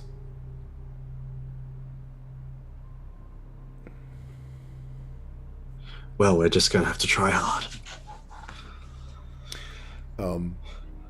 from inside, you hear clattering, as almost a chair falling over and running towards the front door. And Faith goes, "Put some clothes on, for God's sakes!" And you upstairs, slam, open back up, literally skidding out onto the front porch comes Strength. I'm ready. You missed it. What? No, but Mom made me eat slow. As you can see, she does this a lot. Did I really miss it, Celia? Miss Celia? Miss Rollerin? Celia. Celia? Celia pulls out her own dagger and says, she points to Faith and says, "She has something for you." Wait, what? And goes, run back in, slide across the floor. Pretty much almost like Kyle's cat, going in there. Mom, dagger. She looks at him. Mother, Celia says that you have a dagger that I could use. May I please have it? Yes, Strength. Hands it to him. Thanks, Mom. And she goes, He goes over. Mom, they're all watching. Comes over, gives her a kiss. Good boy. Go train. Make your mama proud. And he goes running across, sliding out onto the front porch again. Like with Celia looks at him. Silver sword and silver dagger. She says, "Your first training is how to not skid to a halt after you're running that fast." Oh, okay. She says that can lead to very sloppy weapon work. Oh, right. No clue what you're on about. I should probably Dad! get some of this. I'm just saying, if you swing it hard enough, anything comes down. But, dude, I was like a giant demon thing. Yeah? And she hit harder than you. He kind of backs off. She like puts her hand up to give Strength a high five. He kind of gives Dad a smile. He's gonna so kill me later. But let's go. And he like grabs your hand and runs you out to a clearing. I'm so in trouble. Just turns to Axel. Where did I go wrong? Oh, well, I mean, I was where you see you went wrong. I was going to ask you for advice with Riley, but now don't. Look, I was going to ask you for advice with Celia, but I'm just going to make it up as I go. It seems, if I feel like it's what you're doing right now, and it's just, I'm out. Oh, like, you're the one with the wife and children. You're the one we go to advice. Nope, no longer. The dragging. At least you love me, Grain. Alright. Paying his dog. Luck, do you perhaps want some more reading writing lessons? No, if we've got time. I was thinking I can get some of the kids from town, I could teach you and Riley and them a little bit of writing, reading. Actually, about that time, you see Hunter approach. They told me to come grab you. Everyone's meeting down by the square to try to figure out what to do. That's now. Alright, we'll have to delay that one, Axel. He sort of says as he's finally bagging up these shards of a broken soap glass that's been there since like episode 3. Oh, yeah. Yeah, back then. All the way back then, where there was a dipset in that. Yep. Yeah, I'm finally getting rid of that. cleaning out the bags. It's always good. You know, after 100 episodes, it's good to have no more shopping episodes. It's the get rid of all the stuff in your bag episode. If we get rid of it, then we don't have it. You say that, but I haven't changed anything that's in my bag. All right. So, Celia, you hear them calling them to the meeting. Do you want to pause your training with strength to head that way as well, or leave it to the rest? I mean, Celia figures she won't really be able to help any. She's a I hit things and they die type of person. So yeah, you and strength, also knowing that it's going to be talking about a lot of the corruption and the problems that strength kind of caused. Keep him distracted and away from the what could become sort of heated discussion. Yeah, I'll keep him here. Celia just starts showing him like weak points on enemies, just on himself. She just pokes him, just says, "That's the weak spot. That's a weak spot." Yep.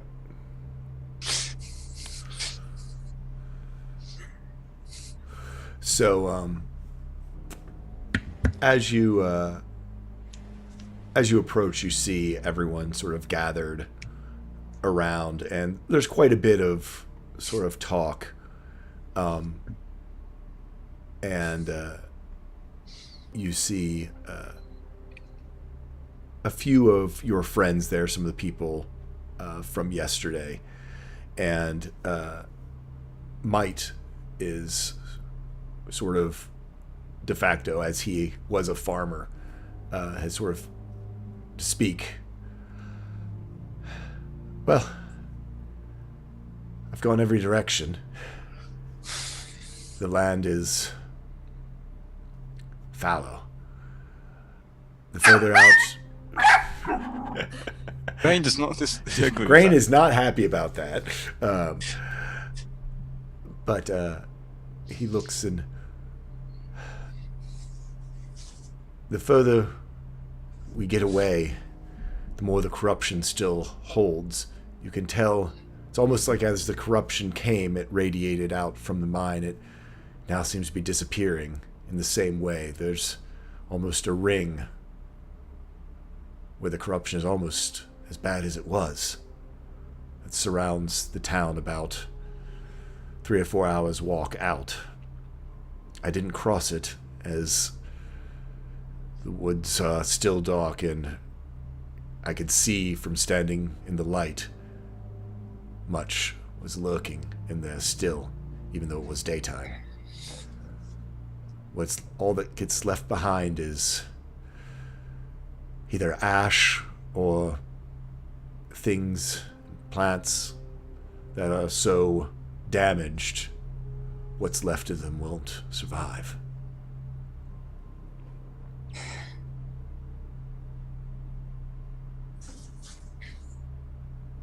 We need something to purify the land, to somehow bring it back, maybe? Or he looks to Luck of the party. We'll need you to help escort us out and abandon the town. There's not enough food for us to survive. We have about 4 days. And there's 3 dozen of us.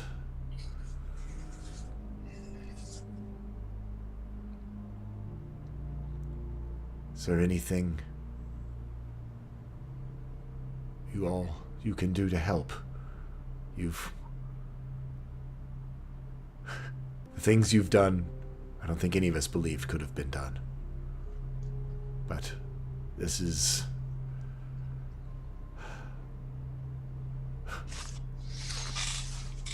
He looks to Axel. Well, Realms of magic, perhaps? yeah, I think it is quite possibly could have been a realm of magic.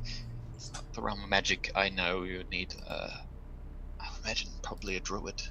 If anyone would be capable of healing nature like this, it would be a druid. I know there's some in the woods, not these woods, but further south. I'm pretty sure there might be some down there, but I would know where to look for them. I don't. There is a druid. Surgeon's Crossing. Isn't he? Old's friend. No, he wasn't a druid. He was a Wasn't he? blacksmith. I He was know a a druid. blacksmith. There was the one I lost the swords to in, Ishkin. But I lost the That- swords to from Mims. They've gone down to what's it called? The Convergence. Yeah, they've gone down to the conclave. That's across. It's too far away for him to get over here and help. At least in a hurry. I mean, it's going to take some time regardless. Would there be no way to fix the town now? Does Luna? Luna has not stopped with the water filtration. Mm-hmm. So she doesn't acknowledge that at all. She's fully concentrating on that. Not looking good. If you were to leave, where would you go? Is another question. Do you have like a nearby village or something that you would go to that you could stay? Surgeon's Crossing's the closest thing, I believe. There's a small village in the woods that's closer, but I don't know if they'll be able to take on 3,000 people. I mean, you know, it's about 2 weeks away. Yeah. It's a big group to try to take down the road, but Yeah, because he's thinking, was it Briar Wall? I can't remember. From his old background. yeah, no, it's.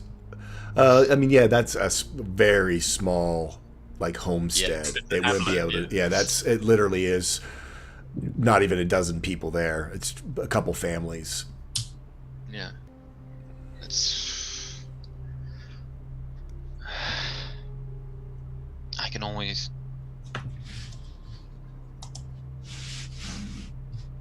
I think it might be a druid. Like, we could contact Kel's mother. I mean, I don't know how to contact her myself, but Grom might. I mean, it's a stretch. Okay. Luna stops filtrating pretty completely. For a second, she just kind of like lets it drop down. And she'll turn to Might.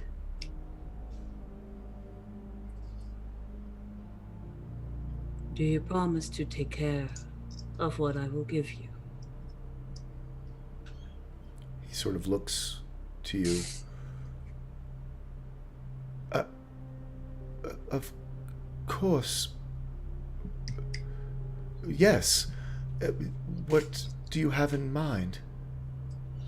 We'll be given this on the condition that this place can serve as a haven for people like me and others who need help.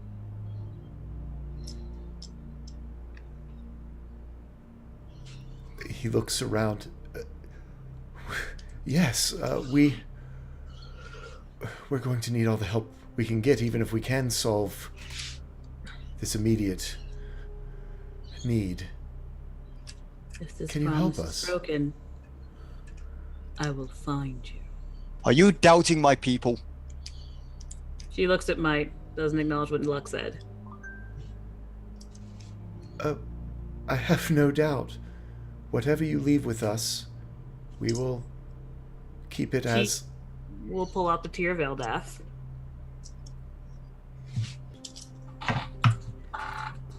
This can help restore this land.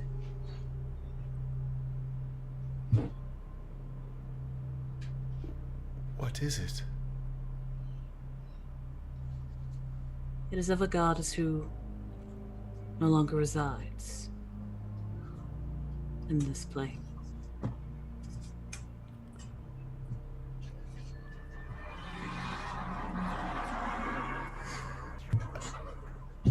It is of a god?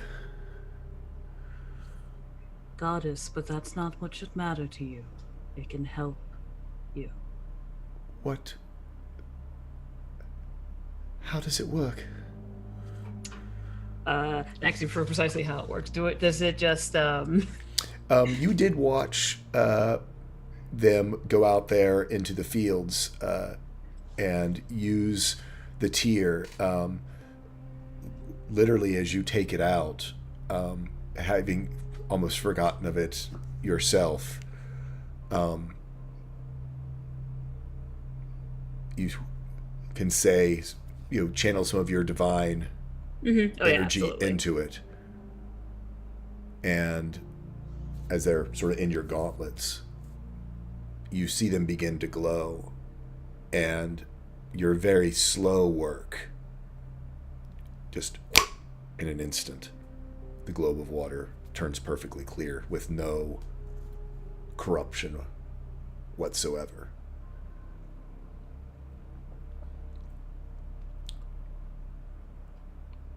That is how it works. I will do all that I can.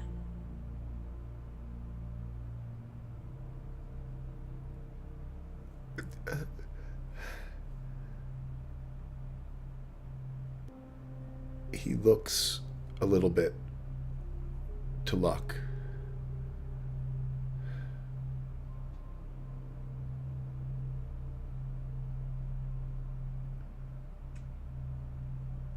Having seen the tension, we will care for it. And then back to Luna. We have just escaped being bound to something we didn't understand. This goddess no longer holds power on this plane, as I have said. It can help your land, and that's all that matters. If you wish to know, the goddess's name is, or was, Eldath. Eldath. But worry about how it can help you.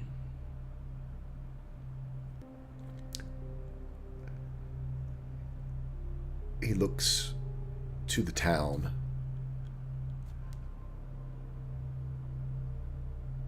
I can't make this decision for the whole town. I would like everyone's opinion. As Luck said last night, we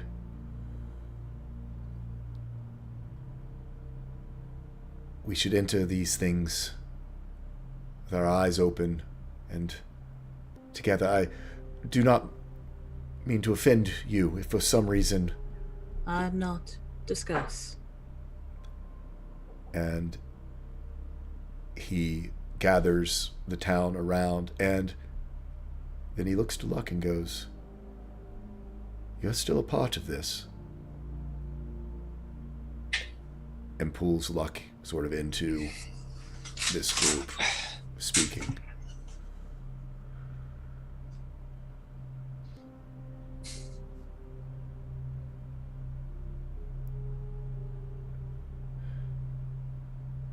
We're simple folk. In the 3 months you've been gone, you've seen much of the world.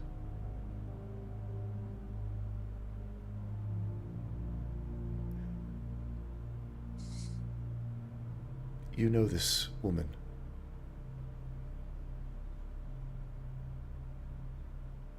Very much so.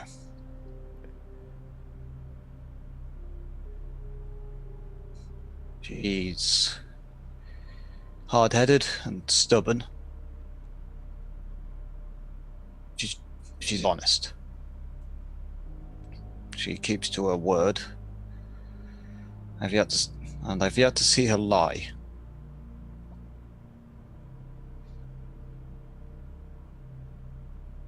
He's a wonderful companion to fight alongside with. Her ideals might differ from my own from time to time, but her heart is in the right place.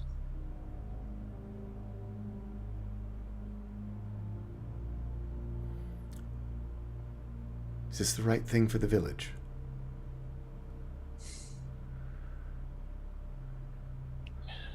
It would be difficult to straight up abandon this place. The only hope we would have is, well, sort of points over to Axel. That someone off there to maybe send some help, but by then travel, everything, there's just not enough resources. We'd lose more people before anything was solved.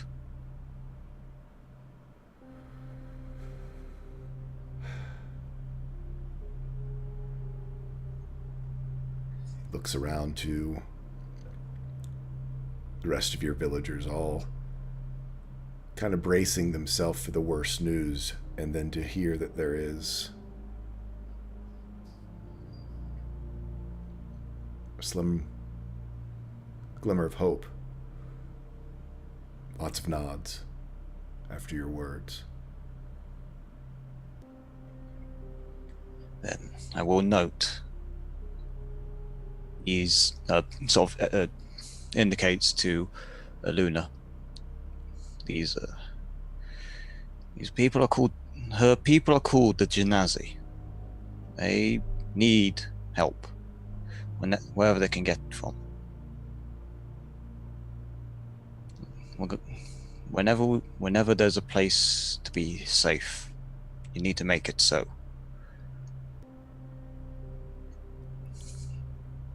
There's going to be, well, out while I'm about, I'll be, when I find people I think I can send this way, I will do so.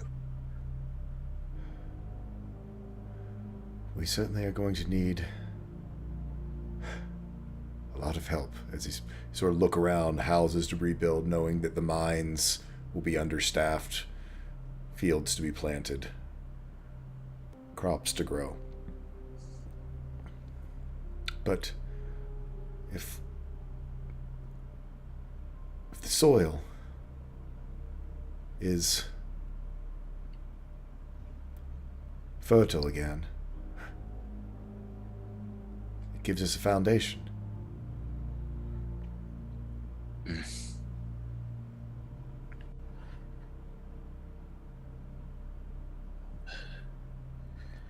Would help us rebuild.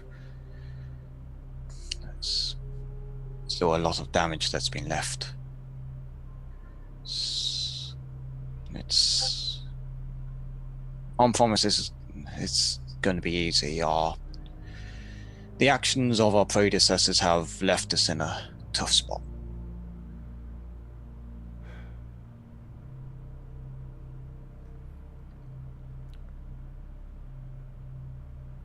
He turns, shakes your hand, and turns back to Luna. We will accept your gift, and I don't know. I do know how we will repay you. This will be forever a sanctuary for your people and whoever you send this way. Have them speak the name of Eldath, and they will be given sanctuary, a life, a job, a home, here in Elevation Pit. They will earn it as everyone should. Now I have work to do. Move. Yes, ma'am. Oh, just so. Yeah, he sort of nods at you. And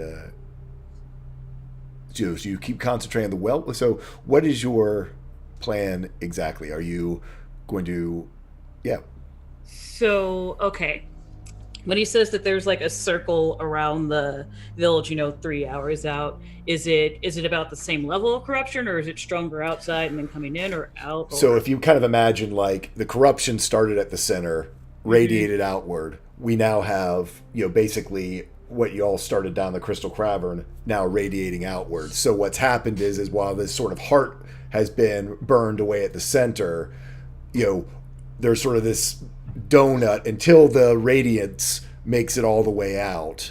Okay. So I mean, it's basically, you could either try to somehow bolster that action with the Tear of Eldath, and certainly Axel and Vidar and the rest of the group might have thoughts on ways to do that, because the way you've seen the Tear of Eldath used is literally plant by plant, seed by seed type idea. So, just as a, to step out into the mechanics in D&D world a little bit, sure. Tell me a story. I'm open, to ways that you all might work out. I know we sort of jumped in and got on the Tear of Eldath. I mean, if Axel, Vidar, Luck, Cilia, anyone have ideas? Actually, I need to check. Bird was going to send me. I let him know one. I didn't know whether you would do that, but I let him know that there was going to be an idea of trying to find food, and see, he was going to maybe send me if he had anything he thought that Iska might lend to, or if you think of something, I'm certainly open to that as well. We can throw some fate magic. We've got some dragon rune magic in there. We've got some cosmic knowledge. We've got some paladin and angelic in here as well. We've got some rift if we want to. Tell me a story. Actually, let's take a break, then tell me a story.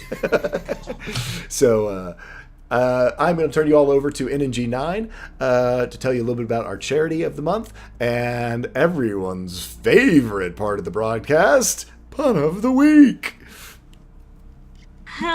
Thank you very much, Jay, and hello, everybody. If this is your first time here, welcome. If you've been here before, welcome back. This channel is run 100% for charity. The charities change every 2 months. This month's charity being the Michael J. Fox Foundation for Parkinson's Research, an organization dedicated to finding a cure for Parkinson's disease. There's a lot of good information on the website, resources you might be looking for if you have friends or family affected by it. If you'd like to know more about the organization specifically, please click on the purple letters in the description below. It'll take you to the website. Lots of good information there. You can donate directly to that site, or you can donate through our channel, because 100% of the donation goes to the charity. We at the end of the charity's 2 months, we always send out the full amounts, tweet it out, the information so you can see where your money has gone. If you wish to donate through our channel, there are lots of different levels you can see in the description below. For any amount, you can add to their spell bank, and at every $100 increment, we get a higher level spell. So level 1, $100, level 2, $200, so on and so forth. You can give us a D10 healing dice, which we definitely used and went through a bunch last session during our epic battle during the Archdemon. There's advantages. Bardic Inspiration, a luck dice, which is a mulligan on any roll you can do, except death saving throws. Random potion for a party member, or you can donate an action surge. But if you please don't feel pressure to donate, if you're not in a position to do so or do not wish to do so, you can do things like share our stream on social media like Facebook and Twitter. Otherwise, hope you enjoy the show and thank you for joining. Good Guy Pie, do you have a recommendation for us this week?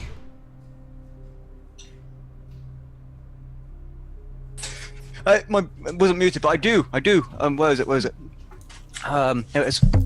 It's in my bag. Actually, literally, Ghost. Right now, the potions are off of a list. Jay has a list that it comes off of. Yeah. I am recommending a graphic novel today. Very interesting read called Mouse. This is a graphic novel that has been drawn up by a man by the name of Art Spiegelman. It is the account of his father's life as a Polishman and his wife, who was a Jewish woman in Nazi Germany. Though it is a graphic novel, it is all based upon reality, and it is a true story. It uses mice and sort of cats and anthropomorphized animals to make it a bit easier to digest, but it is still quite some heavy subject matter. But it's a very good insight into the time, into understanding the message, and seeing how this story affected these people directly, how the Nazi Party affected the day-to-day life, how the war came about, and what it was like to be a soldier in it. And it can get pretty heavy. It does, of course, bring up the Holocaust and the prison camps, but it's a very accurate and reliable account, and it's a bit easier to digest than some of the other heavier stuff if you do want to read into it. But Mouse is an amazing story of Mr.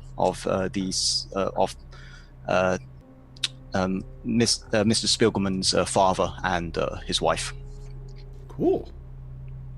Okay, thank you for the recommendation. Almost everybody's back. So, since we were on a break for 2 weeks, I will let you pick the pun to palindrome ratio, if you like. Oops. You will still get at least one pun. But Okay. 4 puns, 1 palindrome. Give it to me. it's gonna say out of 3. So it can be 3 puns, it can be 2 palindromes and a pun, 1 palindrome and 2 puns. You may pick the ratio. I want 2 palindromes and a pun. The less suffering, the better. I figured you would.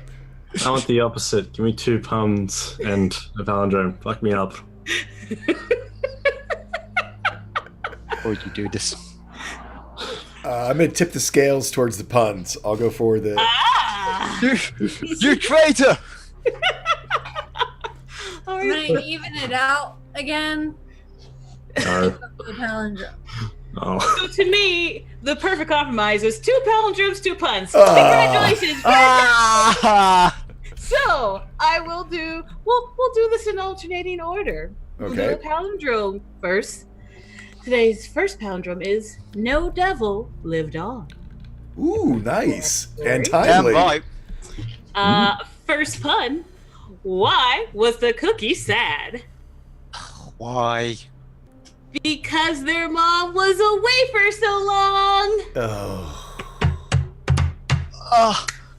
Oh. That hurt. Palindrome number 2. Borrow or rob. Oh, Both. okay. Why not both? And the second pun, to finish us off, how does a cucumber become a pickle? How? It goes through a jarring experience. Oh, that was bad. That was bad. That was really not good. A jarring. You guys experience. wanted this. A jarring. I didn't. Ugh. I am happy with my life choices. I will live for this. I cannot wait for the vows at the wedding because my gosh. Oh, they're gonna be great. They're gonna be great. Ugh.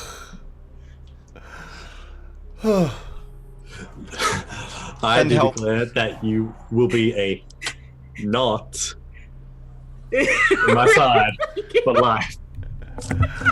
Oh, that was. You're welcome, literally, Ghost. I'm glad Ugh. that I can elevate this experience for you. I was gonna say Archdevils. Yeah, Archdevils got nothing on the puns. The puns. We lost luck. We did.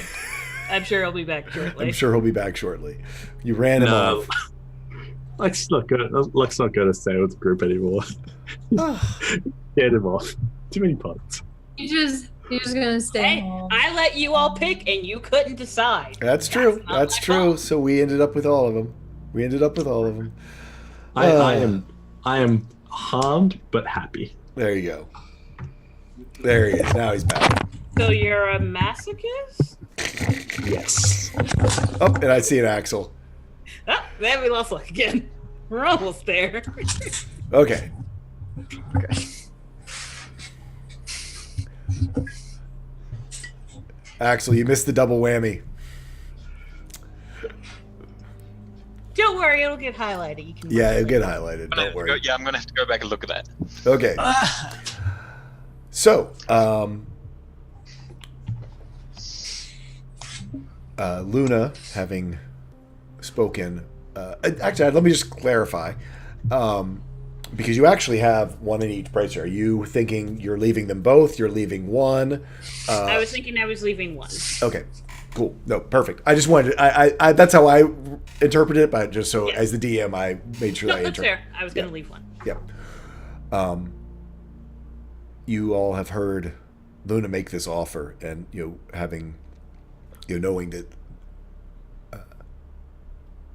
again, having seen what little bit of a tier work, it certainly gives you a big boost of the right kind of energy. The question now is, you have square miles of coverage to deal with. Now, certainly, the longer leaving one behind, you can get them into a better place to then be able to build outwards, just as the arbor leafs, literally have cleared, the Sylvan Expanse, literally one seed at a time over the last 90 years, or no, actually on that, the last two, after the last 2 millennia. Sorry, the arbor leafs and the gnomes there have used Tears of Eldath to clear the magical. It's not corruption as much as just the infused magic essence of the Sylvan Expanse to make it now the fertile valley around Falcon's Crest. Certainly, that can be done over generations, but you do have the immediate problem. They've got about 4 days of food. Mm-hmm. Yeah, so no, definitely she'd concentrate. Luna would concentrate her endeavors on the center because I want a Pascal's triangle radially. That's my goal. That's how I'm describing it. And so, because is the well sort of center-ish to the town? Well, I mean, I will say that it's off center from the corruption, but you kind of can know that the corruption happened from the center of the pit. That's fair. Yeah, So, okay. And literally the town is up on the edge. So, but for all intents and purposes, I mean, yes, it's close enough to count. Okay, fair enough. Because she's thinking, especially since so much of the water is purified now, sort of using that as an anchor / focus. Okay. And in working on okay, reintroducing, because water can contain minerals too, reintroducing the minerals needed to the soil and everything, sort of and so instead of tree roots, it's sort of water roots, trying to spread it out as far as possible. So concentrating on a small area first and then just slowly work forward, which I know is going to be very tiring. Yeah. Very tedious, but that's what she would do. Okay. So, you can, begin to all but pool the water up out of the well across your hands that runs across the Tears of Eldath. And just as before you had sort of made these fingers of water, now using the power of the tear, all but put down, as you said, it's almost like roots or capillaries of this now purified water that you're pumping down in there. First, we'll say centering on the well Yes. itself. And give me a Constitution saving throw, as this is testing your. Oh, very much so. Yeah. Do I have a? No, we used a lot of those. Okay. Yeah. Wow, on an 18, look at that. Natural 15 on the die. So as you do this, you sort of begin to just branch these fingers out, and you can feel the soil. It's almost as though you can feel these fingers as they spread out and begin to nourish the earth with this magic of the tears of Eldath, which are built into your bracers. And after about an hour of doing this, and it is exhausting, of just all but microscopic control of these little capillaries of water, you have to take a break, and you look down and you open your eyes, and from around the well you see just tiny little germinating blades of grass and small plants from the areas where you began this process. So Axel, Luck, Vidar, Celia, actually, let's hop over to you real quick so we can get you sort of back here in the main center of the action. So how are you going about your training with strength? You sort of hear the discussions over there, and even as people are walking, you can sort of see them look towards strength, as he was the center of this. People worried about starving, worried about their children starving, wondering if they're going to have to abandon the village. That rumor has already begun to go around, as you see strength a little bit distracted and not paying attention. Yeah, he's not paying attention. I'm gonna get his attention. Okay. The dagger, the blunt part of the dagger is gonna hit strength right in the noggin. You immediately, he looks at you. Sorry. Celia says, don't worry about it. Focus on training. Do Okay. this, and you can prove yourself. Okay. What's first? So Celia kind of gets into a defensive position and says, attack me.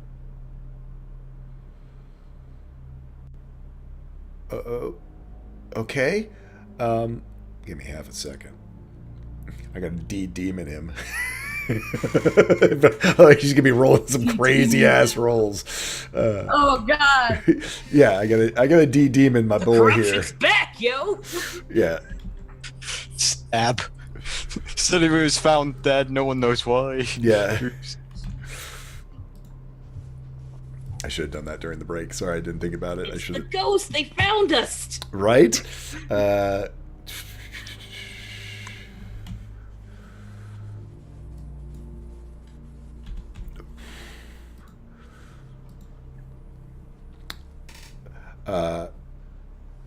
So I'm just going to do this as a... I've got this giant great axe, so I'm just going to do this as a strength check. He comes and does a strength attack, and... Oop, and I need to make them so they're visible.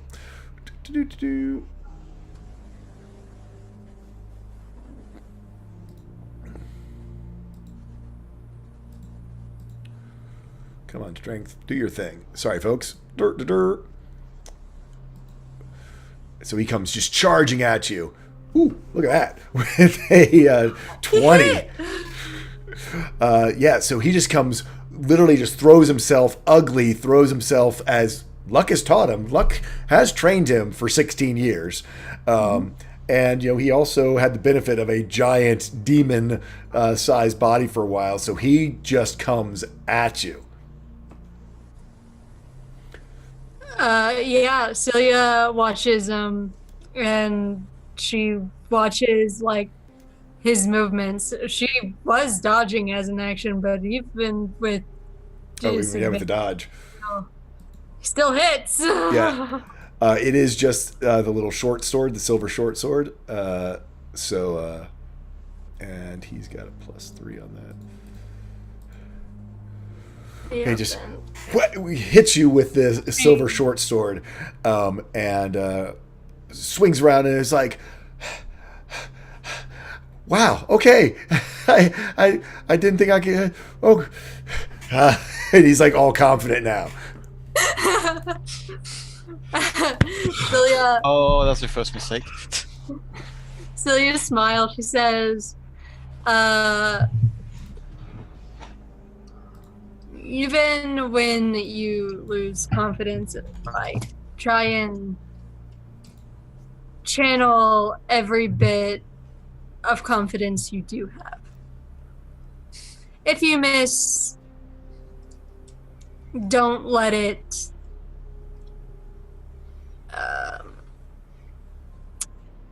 change how you act.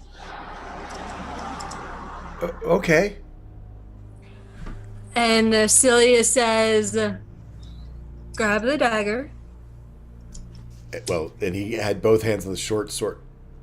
Okay, and so now he's not a dual wielder. I want to teach him how to dual wield. She looks at how he's holding the dagger in his offhand, and she says, hold on a moment. She stows hers, and she goes over to him and says, this is how you wield it in your offhand. Oh.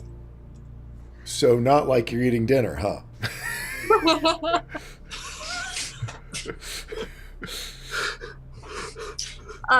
She says,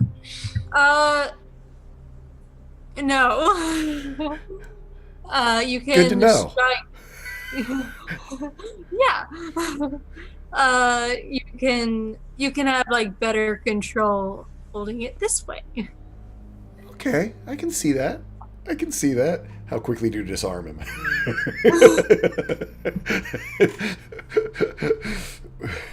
And she says, she points out like critical spots. Yeah. And she says, the parts of the body that you want to aim for with leather armor like mine, the weak spots of the leather armor will be like shoulders right here, kind of like on sides, like under the armor, stuff like that. Stuff like plate armor, you're gonna want to try and go for the throat or go for any crevices in the plate armor. You've thought about this, haven't you?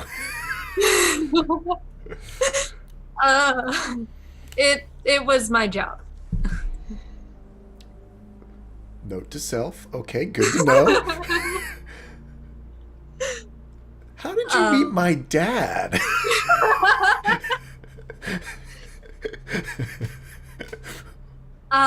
Celia's just she smiles and says, traveling. My dad's not very cool. You But he seem... hangs out with cool people. Gotcha. It's like cool by association. You need to stop hanging out with my children.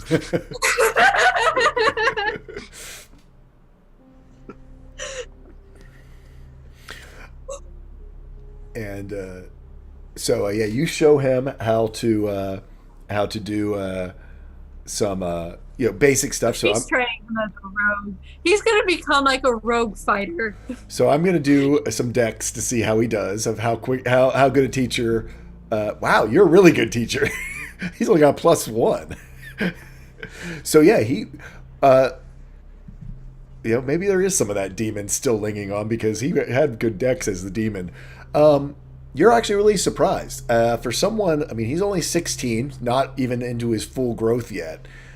He has really good, seems to catch this. While he's not inherently dexterous, he does seem to learn very well. And then when paired with his strength, so he does a few like double ones. And interestingly enough, he sort of tries to rely back on his strength. He's in that weird learning phase of now he can't do either. Celia just says, practice makes perfect. You're obviously not gonna learn this in one day. Right. Okay. And so you guys can train for the next hour or so while things are going on over at the well. Axel, Vidar, Luck, thoughts on how to help? And again, Celia, I don't know if you would want to dive after the knowledge you've gained, whether you want to dive into any rifty stuff to try to help, because void magic always makes the land better. Yeah. I mean, like, you're speaking to Axel to help here. That's true too. You have some things. You've got some things in your repertoire that could be helpful. Look, we just put the corruption in the void. It's perfect. Nothing could possibly Just go wrong. banish the corruption. It'll be fine. Yes. Then it's somebody else's problem. Not theirs. This just feels like it's spiraling out of control. I feel like Mithrani wouldn't like that very much. Yeah, but, let's corrupting Mithrani. That's a good idea. Let's do that. Ronnie eats corruption for breakfast. He sprinkles it on eggs. It's fine. Or she. They're fine. Right now, Mithrani is an ally. Let's not make that go away. I'm sure you make corruption flakes for Mithrani all the time. In that month, you don't remember. Yeah. Oh God. An ally for a month that he took from us. So, Axel does have some very useful crystals that channel divine energy. Do you now? I don't remember. Yes, because he recovered them from the cave. That is true. So I couldn't remember whether anyone took them or not, but yes, no. He did. So you did. Yes, I'd forgotten whether we had gone through that. Yeah, the crystals do seem to be able to channel divine magics. Very much attuned to the divine. So these crystals here, they're the purified versions from the cave.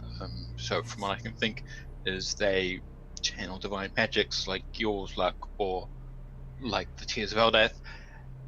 I'm thinking maybe I can construct something out of these, or maybe we can design it as a method of increasing the effect, the distance of the effect. Maybe sort of transmitting it over a far larger area. I wouldn't know how, but Vidar, I mean, you've got the astrosphere, and maybe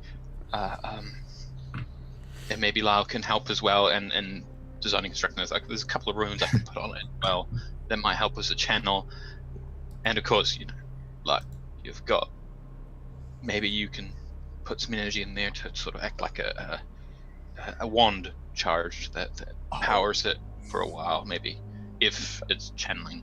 It's a lot of ideas, but I mean, we can work on it. I mean, Lyle, you were a god of the moon and protection. What do you think you could do? If we create different spots, different channels, maybe construct little shrines, expand the radius out?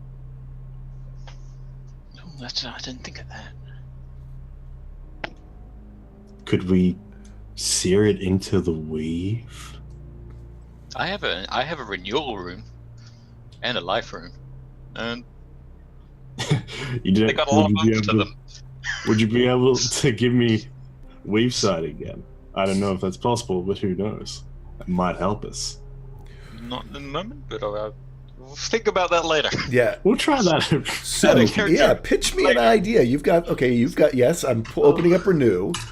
You've got Renew. So, I'm thinking we construct basically radio relays. We have the main transmitter with Tear of Eldath that basically projects the power out to some of the crystals that are designed to receive it out there, and maybe power a a version of the renewal rune, or just transmit the power out, or a mix of both.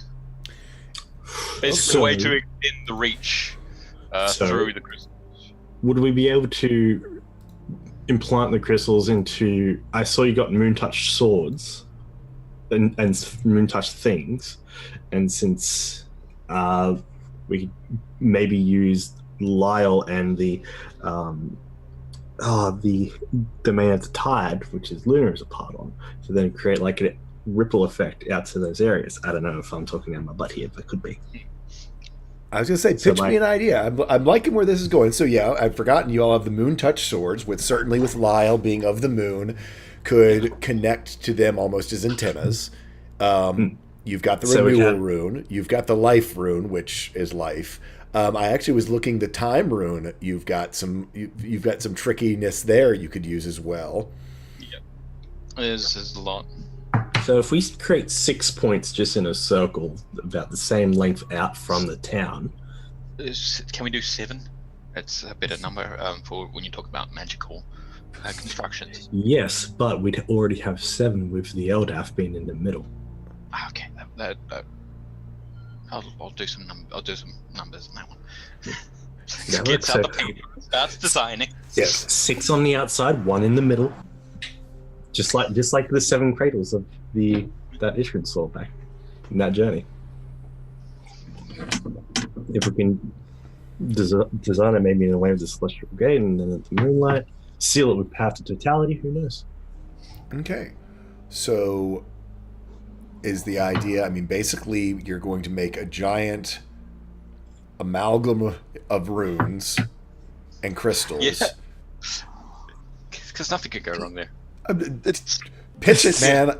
This is a you can certainly try moment. So, Yes. yeah, because I was thinking just a transmit from a focal point out to the relays that then clear out an area of corruption or fuel an area for fertility.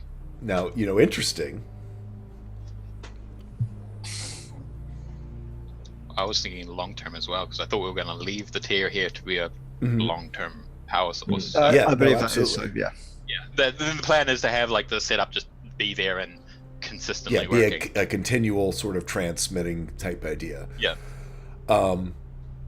Yeah, and you also you do have another rune that, depending on how long you concentrate on it, expands and expands. Yeah, because that one never hurts, but that one's never had a bad effect. Well, but yeah, you do also have only learned one level of its opposite, so. yeah, and he's done the transition from life to death before as well. So Yeah. well, So pitch. Yep. Yeah, I want to hear this pitch. Y'all can all chime in. You got an Eldath? okay. Okay. So who's starting the pitch? Because we kind of All right. How many? Well, first thing, how many moon touch swords do you have? I forget. and how. Yeah. We have Is that in the 2. document? Do we have 2 or 3? I've got a moon touch dagger. If that's about it. I know I saw there was some in the treasures for the magical master dragon items. 3 daggers and 3 touched greatswords. Did we keep them? I thought we No, gave them. you gave those to the orcs in trade Yeah, for because you took all the whiskey. We have a moon touch dagger. So yes, you have one moon touch dagger. But that's a something. That can be again a focal point of energy. You do have Iskrin's 6 daggers, which come from celestial sources. Yes, let's do that. He to do that, Vidal more than willingly be happy to set part with them. And they do have dragon talons, claws or talons or something as the handles. Yes, it sort We of. can point them in each way, so it'll be like that. So that's interesting. So you've got 7 daggers. So there's a start. 1 moon touch plus Iskrin's 6. Yep. So moon touch can be the channel point. Okay. Moon power, and with Eldath as the source, converted into something usable by magical runes, and then transport, and then radiated through the channeling crystals. Okay. So, Should we Yes. plant the channeling crystals into the ground, dagger in, so it's like a little point on top of it? I mean, Axel's thinking a proper structure that's going to last as We well. could- So we could grab some stones and like use the and like make small little. I mean, Tons. last episode you all did make the marker with all the names. What better yeah, Yeah. Center. I use fabricate. That's exactly what I was thinking. So you could use that as your embed the Tear of Eldath in the Moon Touch dagger Hmm. to make that the center, because that was right here in the center of town. So actually, in my mind, it was right on the edge. So it's kind of like literally well, marker and the pit are kind of all but in a row. No, So Mark it's was right next to it. So Yeah. always okay. So I think Vidar would go out to like the scout areas as well at night if this plan was going to take a couple of days. Go out and make sure and just begin to plant daggers if it was going according to plan, and just try to be a little bit safe. Maybe sear the land of where they're going to do it, leading up to it with moonbeam, just so it's corrupted and destroyed. I mean, I think Axel's going to ask. I don't know. I mean, the guys here can build things. They build Oh, houses. absolutely. He's going to ask them to help with building, like the structures in which the crystals are going to be placed, well, and he can redesign the crystals through fabricate. so yeah, I mean, y'all saw the cairns outside of the Vice, which all were sort of magically touched. So you have a blueprint, which is one of the pieces that you need for fabricate. So we'll say let's get a Luna again, because water is the immediate need. Working on that. Luck, you can do me some survival checks to sort of help the party. Celia, Axel, Vidar, I assume all travel together out to not be alone. We'll say Luna's keeping spirit. Iska is keeping spirits up back there, and helping out with the work around there. Sort of her use of her music and connection to the fate of sort of like helping fate make this work. We'll say, just using her connection to the sisters. So Luck, you know this land. Certainly know the directions to go. Just point of order. Do we? Well, actually, I'll answer it myself. You basically have the crystals down there in their cavern for that direction, and then you can radiate the 7 out from, or the 6 out from the city, since it's on the edge of the pit. Yeah. So, Luck, roll me some survival checks. Okay. I guess it's gonna be 6. Give me 6 survival checks, and this is gonna be about how long it takes to find these spots. For the most part, you almost have, for 6 of them, or 5 of them, you kind of have a place in mind, and are able to find those. There's one more, though, and it's actually near the stream that leads into town. So you get these first one pretty much in the same day. You all are able to do it, but as you return in the evening, you know that there's one spot that is near a stream that sort of runs near the south, sort of the south side of the village, across the south of the pit. And you might need Luna's help for this one, for you all to venture out tomorrow, in order to get a position for this one.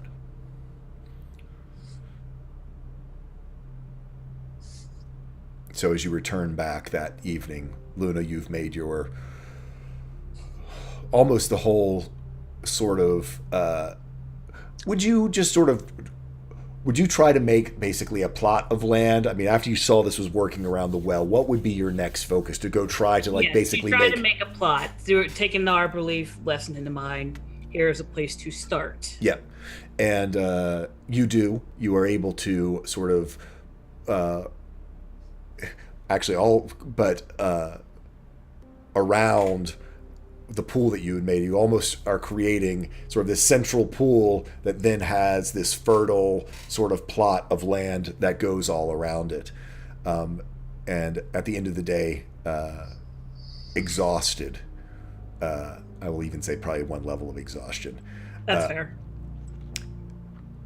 The rest of them come back in, having placed this crazy idea, placed the other ones, and Luck, you return back knowing this last one perhaps will need Luna's help, and that you could set off tomorrow to get there.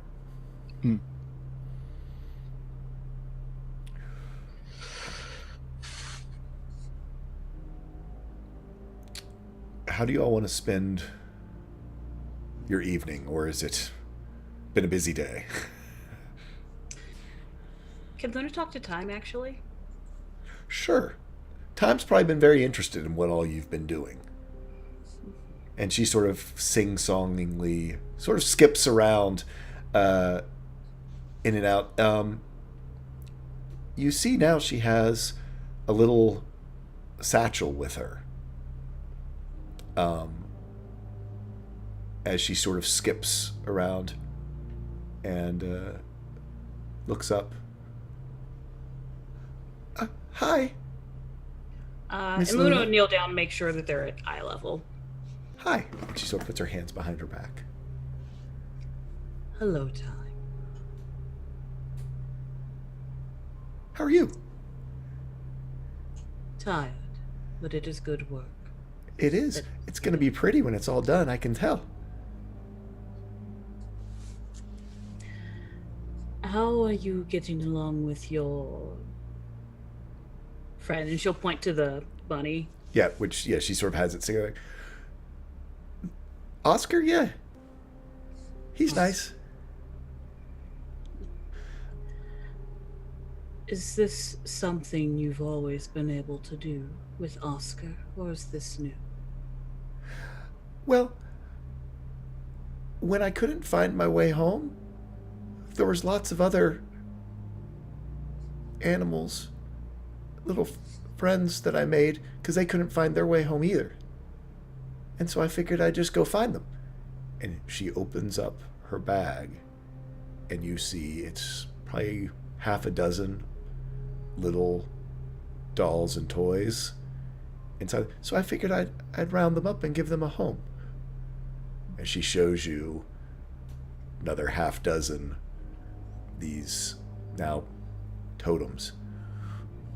Yeah, Luna will actually ask for everyone that has a name, assuming that they all. Oh yeah, they all do. You don't actually have to tell me, but yeah, they all have little names. She kind of sets them out and introduces them. And this is Sally, and and they're just kids' names. Actually, she wouldn't call them that. She would call them like by the naming convention, which is so hard to do off the top of my head. So yes, yeah. So yeah, Seed, and this is Oak, and this is Birch. It is nice to meet all of you.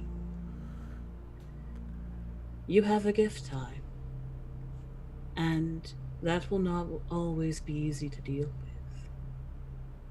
But practice is important, and so is focus.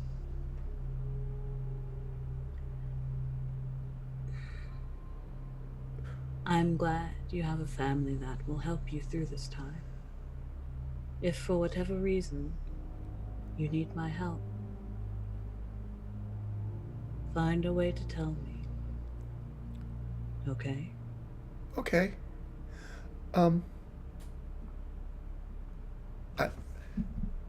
I think so they can talk to each other. Oak and Birch can. They're kind of twins. She holds up 2 little squirrels. So, I'll keep Oak. You take Birch, and if I ever need to talk to you, I'll just let them know. And Luna will take Birch. Was that the Birch. one she was saying? Birch. Okay. Thank you. I will take care of Birch. Very sincerely. Like Yeah. Luna's not. Yeah. I know you will. I saw you with your doll. Luna will kind of like freeze for a moment. Yes. Baby, does. Yes, I will take care of it. Like my other one. You're a good mom, and she gives you a big hug, not realizing what she said. Oh, that's awkward. 'Cause she wouldn't know. She wouldn't know. So it was just like, And then she probably just lets go and skips. You know, I assume Luna's kind of got in the stunner. She probably Yeah, she's just kind of like, and then kind of skips off. See you at dinner. I gotta wash up.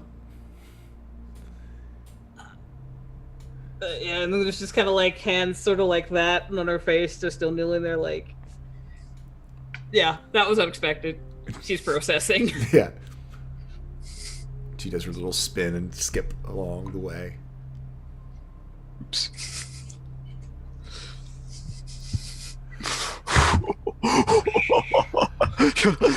You're a bit evil, Jay, aren't you? I couldn't let you all off completely off the hook without a little trauma this session. Evening falls. There's lovely dinner. Faith gives Luck a hard time at every turn. Don't eat with your mouth full. You've gone for 3 months and you've lost all your manners. Use your napkin. Where are your good pants? As you all know, the disaster. I know they won't fit, but I can remake them. Where are your good pants, Luck Goldheart, using both names? Rain, where are the good pants? Grain just starts backing away. They have like a basin. Faith, would you like me to give him a tummy ache? Not tonight, but I might take you up on that later. She kind of looks to Luck. He says some words of hex, but doesn't put any magic behind it. Just thinks to Luck. She wraps your knuckles. No magic at the table. There was nothing behind it, I swear. Did you talk back to me? She just looks at Luna and shakes her head. How do you even? I ignored for the most part. Good for you. And Celia, she gives Celia extra helpings of things. Because again, being such a dear sweet girl. Keep them in line. I have caused like 5 problems in total. You're still a terrible liar, Luck Goldheart. Yeah, she sort of looks at you, eyebrows raised. You lied to your wife? It is not a lie, it is embellishing the truth. To avoid. As Axel in his memory starts Celia's counting. Like, there you go, so lying. She whispers, she goes, you know that was my job, right? You know, I can actually only think She of points her spoon at Luck as she goes back in the kitchen. Goes, don't think Iska didn't tell me about you and that spider woman.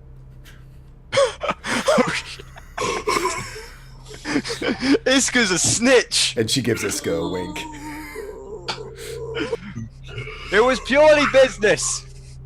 So you paid.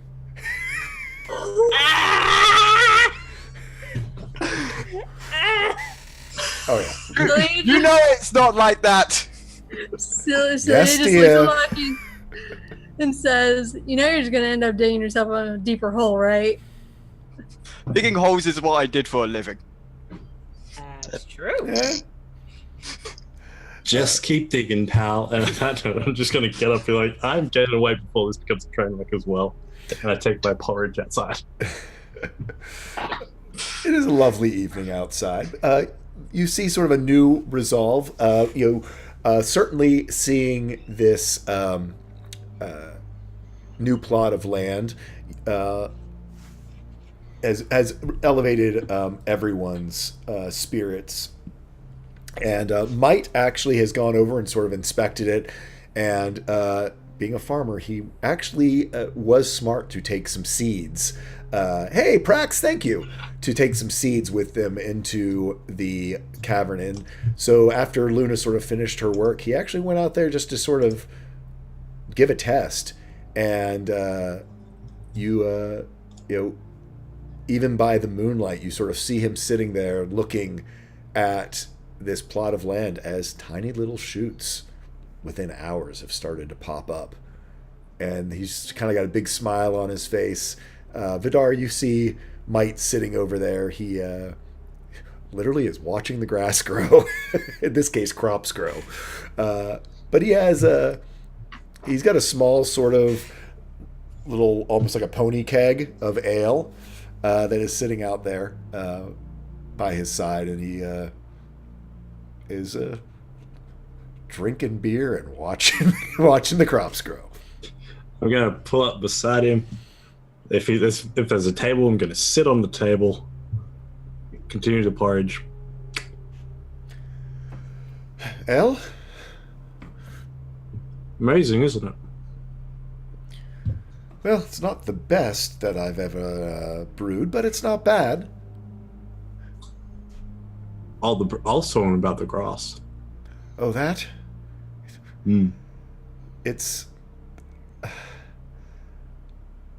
a miracle. She did some wonderful things. We're all here together. Are you going to take charge of this place? What are you going to do? I'm just in charge of the food, friend. Oh, well, that's most important. I think probably... I'm betting that Brave is going to end up...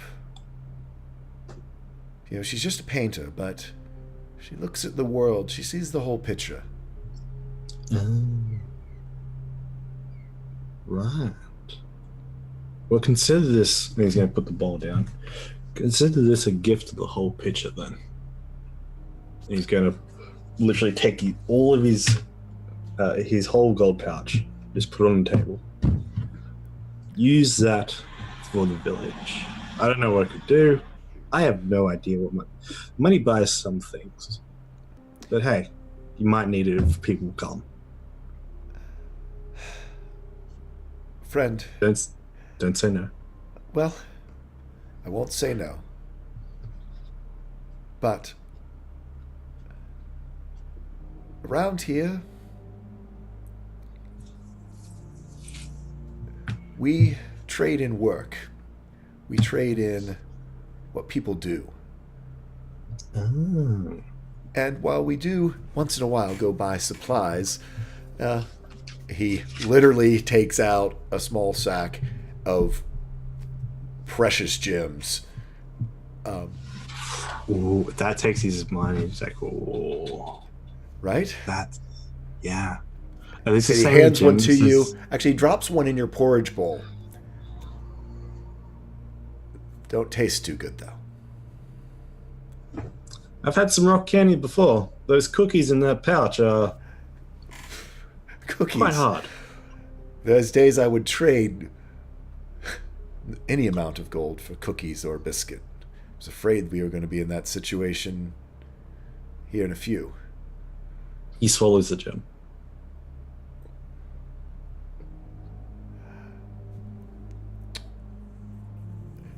Do you have any idea what that's going to feel like coming out the other end?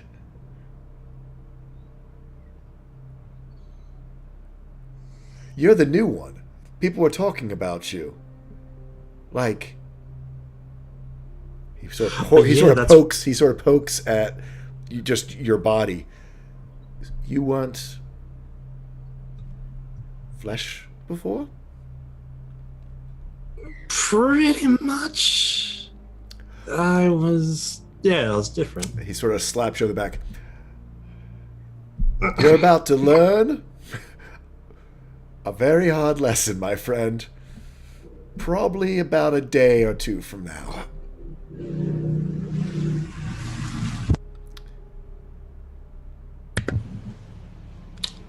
Okay. Well, until that happens, I've got some work to do. I do appreciate the gold, though. Well, as long as we can make sure that this happens in front of us, that's all that matters. From what I hear, it was your daggers that are going to keep this place, bring it back to life. They're just one part of it. There's more to it than that. There's a whole lot. And see, now you're starting to understand how a village works. Everyone does their piece. So, don't feel as though your pot had to be gold. You brought something far more valuable.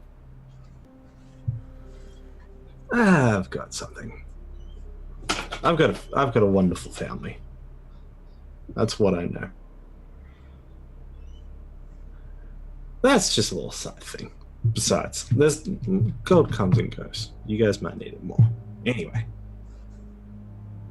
there is one little spot I'm going to go look at, and I hope I can get this, well, what we're planning to do started. Did Luck ever tell you about it? Saying hello to that bear that gave him scars? We saw him again out there. We heard in the graveyard. He was telling it over the festivities the first night. I hate that bear. I really hate that bear. Don't know why. Regardless, friend. You do well. You'll all do well. Yep, We're gonna try our best. I hear tomorrow's the big day. You have to plant the last dagger, and then we get this started. I was hoping to get that done under moonlight. Well, we can always start it tomorrow evening, if that's how the magic works. He sort of points out to the grass. I just know how to plant. Well, I'd have to ask my buddy for confirmation. And then there's just a crescent longsword in his hand, where the spoon was. Well, that's convenient. A little bit so. And then I'm just going to ask that question, Lyle. Would it be more profitable to do it at night or to do it during the day? How is this going to work, buddy?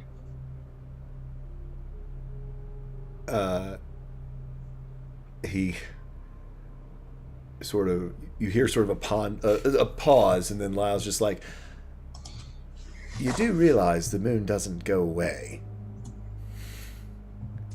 just because you don't see it. But moonlight is always a potent part of magic, but I can't say that I'm familiar with all of Axel's. I think that's the key. That's true. I just wanted to have more of... I just thought it would be a little bit better off without a celestial entity like Ryan Talia draws power from, and then have yours constantly visible. So that's away, and there's more protection. There's less chance of this going rogue. Well, I think what you'll find is the moon is what will renew it. I'll see in a different sense then. casting isn't going to be what's important. It's going to be the moonlight each night. And certainly the full moon, as well as the new moon. Eclipse is a powerful thing as well as a full moon. Yes. Should get some rest. Yes, you should. Might, my friend. Good night. So, Yeah, he's gonna saunter off. for expediency, unless there's something folks want to do with their evening before their evening rest, you all can all get a long Dragon rest. rune You for can. once. I'm sorry. Dragon rune study for once. Oh yeah. So go ahead and roll me a Arcana check, just to sort of see how it goes as you're trying to put all this together. You are also blasted by Vidar with questions about the runes on Lysithia. On a 28, you are able to, as you've mastered more and more runes, biggest thing you've noticed is that they're interconnected. Gwilyn Fiora told you that the order in which you learned the runes would forever color sort of the way that the other runes worked. And you can see now that there are aspects of every rune within every other rune. And once you've learned one rune, it's almost impossible to not see those parts of it in the future runes.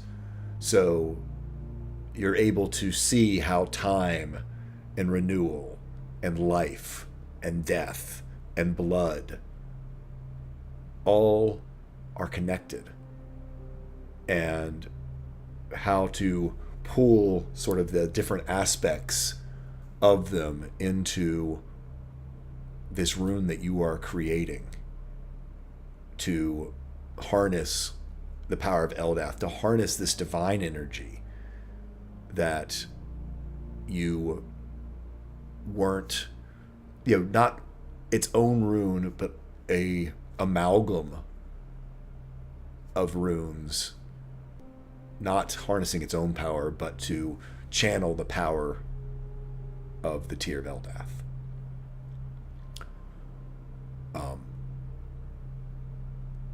I know NG9 needs to run here real quick, so we're going to, the next morning comes around, and Luck discusses with you about the area that he wants to go take a look at, and you give him some advice of what's going to be the best way to deal with sort of the water hazard involved, and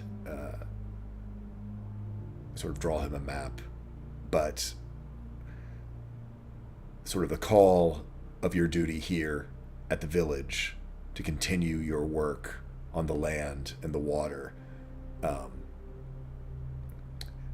with whatever words you would like to send him on, send him on his way or give him advice is fine. If you want to actually role play it out, you're welcome to. Or Sure. So she, listening to him detail out exactly everything that needs to be dealt with the water hazard and everything. And in terms of actual, I imagine still she's just mostly writing and drawing. As she hands it to him, basically says just like, if you do not follow my instructions, you will be harming your village. Am I clear? Yes, Luna. Then get to work. Such a slave driver. I can't hear you over the sound of you not working. Why is there two of you? Gets it's like working. You see, you see Faith sort of look out, give Luna a wink.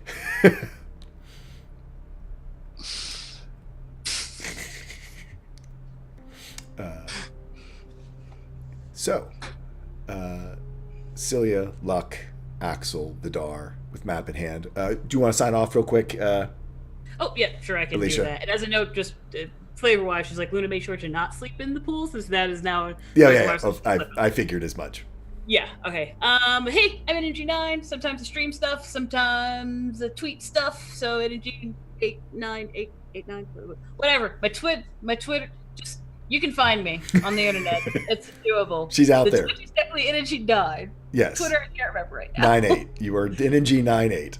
There we go, 9-8. See, everybody knows. It's super easy. Super easy. Local punchers, everybody have fun, and I will see y'all next week or week after. Next week. Nope. Yeah, we're on next week.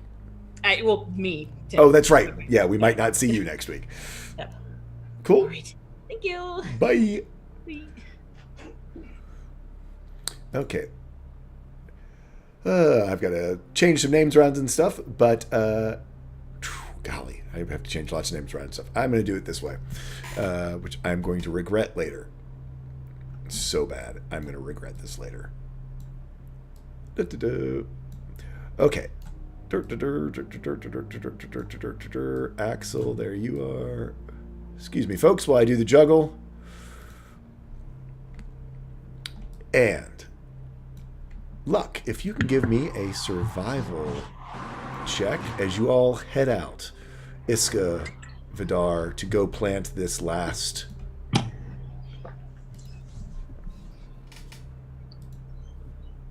24.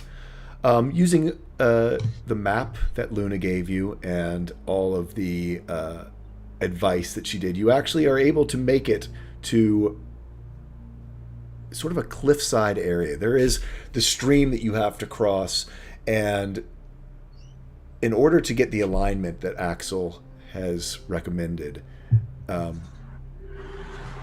you would have to sort of figure out how to build upon this island sort of in the middle of the stream. And Luna, using her advice sort of how to make sure that in high water or whatever, has advised you how the best to go about doing this. As you were there, give me a... Actually, you've got a high passive. My passive perception, my passive is a 17. Is a 17.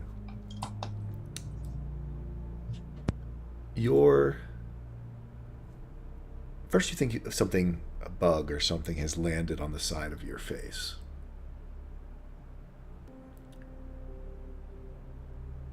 And then you kind of rub and start to itch, and you realize it's not just a bug or something. Your scar has begun to itch and burn. The one that was given to you by Rotten Fang, back when you knew him as just Toothy the Bear.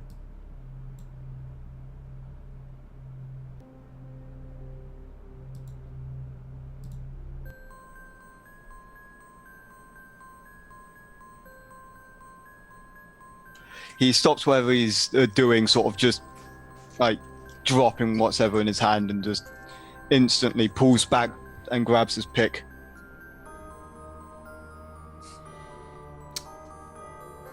You look around, but you do not see anything.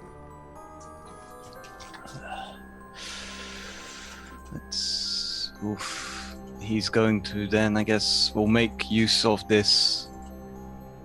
one of these new abilities, and try a divine sense. Okay.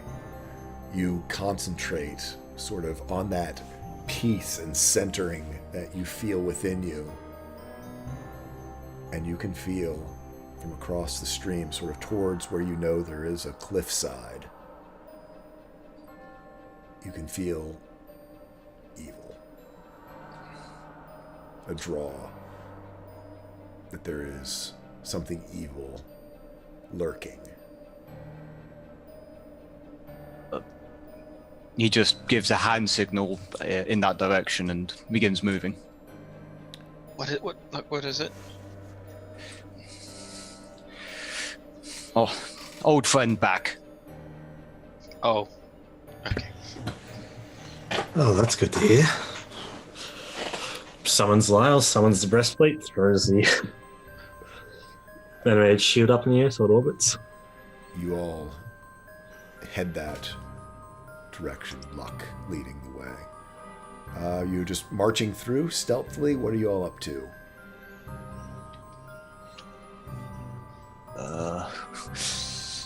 I'm Stealth.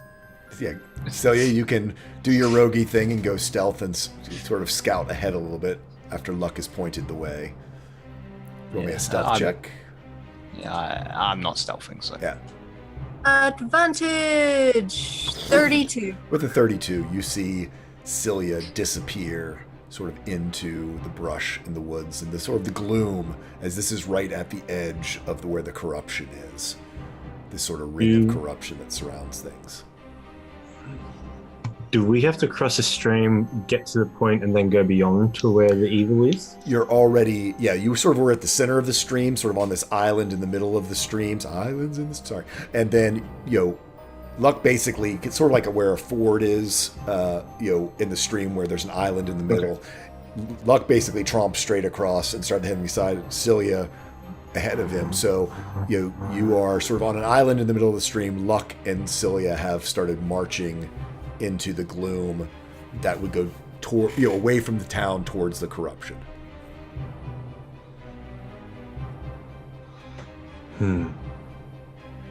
Deal with the corruption now or start the circle process now? What do you reckon? Telepathically, everyone.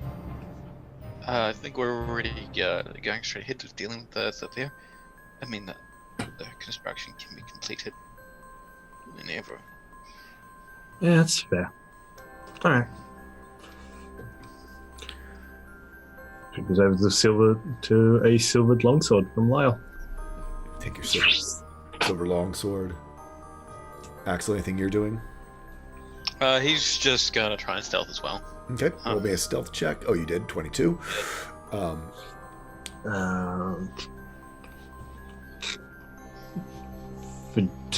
Is Luck's not stealthing, is he? No. Luck.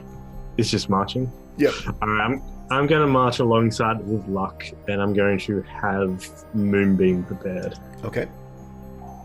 Precasted, held in the light of a light purple glow coming from Lysipia. Okay. You guys sort of follow. You can't see Celia, but you kind of know. Luck knows which way he's going. Celia, you've pushed on ahead. Celia, do me a perception check, if you will. On a 19, you emerge sort of from the woods and you see a cliff face before you. And as you come on, you see where there seems to be some type of a cave-in. Almost as though a landslide or a part of the cliff has sloughed off. And do me a wisdom saving throw.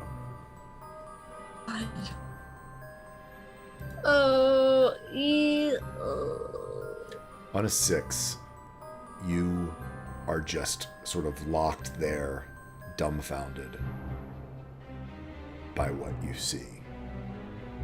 Luck, Vidar, Axel, you come forward and emerge to see this cliff face. You see where part of it has sloughed off. Luck, you can see on the ground, having been a tracker, the paw prints of a very large bear that you had been following. But it's interesting. You see the footprints of the bear, the tracks, lead towards the cliff, but then go off sort of parallel to the cliff way off to the left. But that is not where you're sensing the evil coming from. This weird pit in your stomach you're new to this power, you call it evil, but you don't know what it is. Because where that sensation is coming from is from what has been revealed in this 30-foot high cliff face. As you see stretched for almost 150 feet along it, the fossilized skeleton of a nether-winged dragon. And that is where we will end our session today. You know, We need to reevaluate our life choices. Vidar is so happy. no,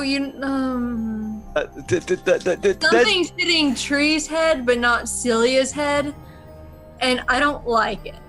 Like, Dracolich. Yeah. Ah, Who knows? It's gonna be good. Anything's possible. I'm looking forward to this. Possible. If we have to deal with a dragon lich, we're screwed. Just straight up. Why would you think I would throw a dragon lich at you? Would I do something like that to you, nice people? Yes. Because Yes, dragon you liches would. are cool. That's why. Yes, that too. We've had a nice session, so there's got to be something, right? Fossilized, so it's definitely dead. It was dead, and now it's the There's central a point. sense. There's a sense of evil or some sort of power. It's a Neverlink wing. It's always emitting this. It's like an Ishgrin. It's always glowing. Just make it good. We'll see what's gonna happen. Oh dear. So anyway, we're ending a little bit early today, but since we're missing both Iska and Luna, I don't want to go too much further as, lore and things. And so let's go around real quick and let our cast tell us where we can find them out there on the interwebs. Let's start with Dragons or Cats. Hello, everyone. I am Dragons and Cats, and what a fun session we've had tonight. That was really nice. I was having an idea earlier on tonight about like putting things in the ground and like trying to make like a nice little circle and be like, I wonder if I can do that. None of my spells say I can, but hey, let's give it a shot. Who cares? Let's have some fun. But I'm Dragons Are Cats. Wonderful session. You can find me on the Twitch and Twitters as Dragons Are Cats, and I'll put that into the link. And good to see everyone again after that weekend off. Love you all. Next up, we have Templar Warden. Hello, I am Templar Warden. I was playing Hidden by Axel, the Tabaxi Wizard, who did not do anything particularly lichy today, which is a good thing. You may find me anywhere on the internet as Templar Warden. You may find me on Twitter at Rainer Templar. You may also find me and, of course, everyone else here in our Discord for the Vice, which I will put in chat. Please drop in there. We can chat, share, community, all that stuff. And probably get things like clips and puns down there as well every now and then. Yep. Also, hashtag Art of the Vice, and you can see all kinds of great art that have been done by artists that we've commissioned and or fan art, which is very cool. Next up is Good Guy Pie. I'm Good Guy Pie. I was playing Goldheart. Oh boy, do I even need to be with my family anymore? Can I just leave and have the party stay in the town, and they can be the parents? Celia can look after my son. Luna can look after my daughter.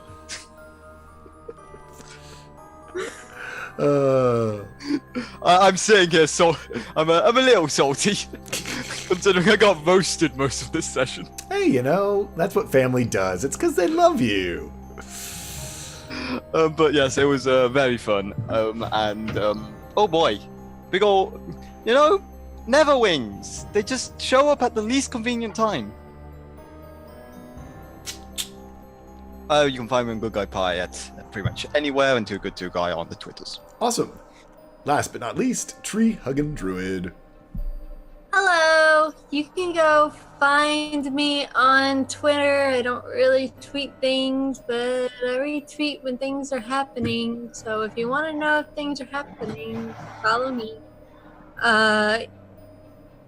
We no longer have a Friday. I no longer have a Friday game, but right now, if you go to Mixer on 7-9's channel, he's doing a 24-hour stream. He's doing a fair right now, but you know, you can go Cool. watch it. It's a lot of fun. And I am Tall Squall. I am your DM and host for the channel. Hope you all enjoyed it today. It's sort of a cool down and get back into our favorite part of playing D&D, which is telling a story, seeing the characters interact with one another.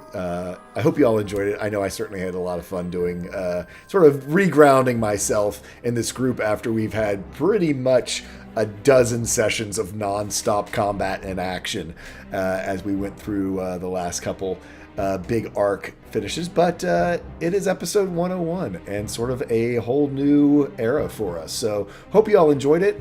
And until next time, gather your friends together and tell a story, because that's what it's all about. Bye-bye, everyone. Good night. Bye bye.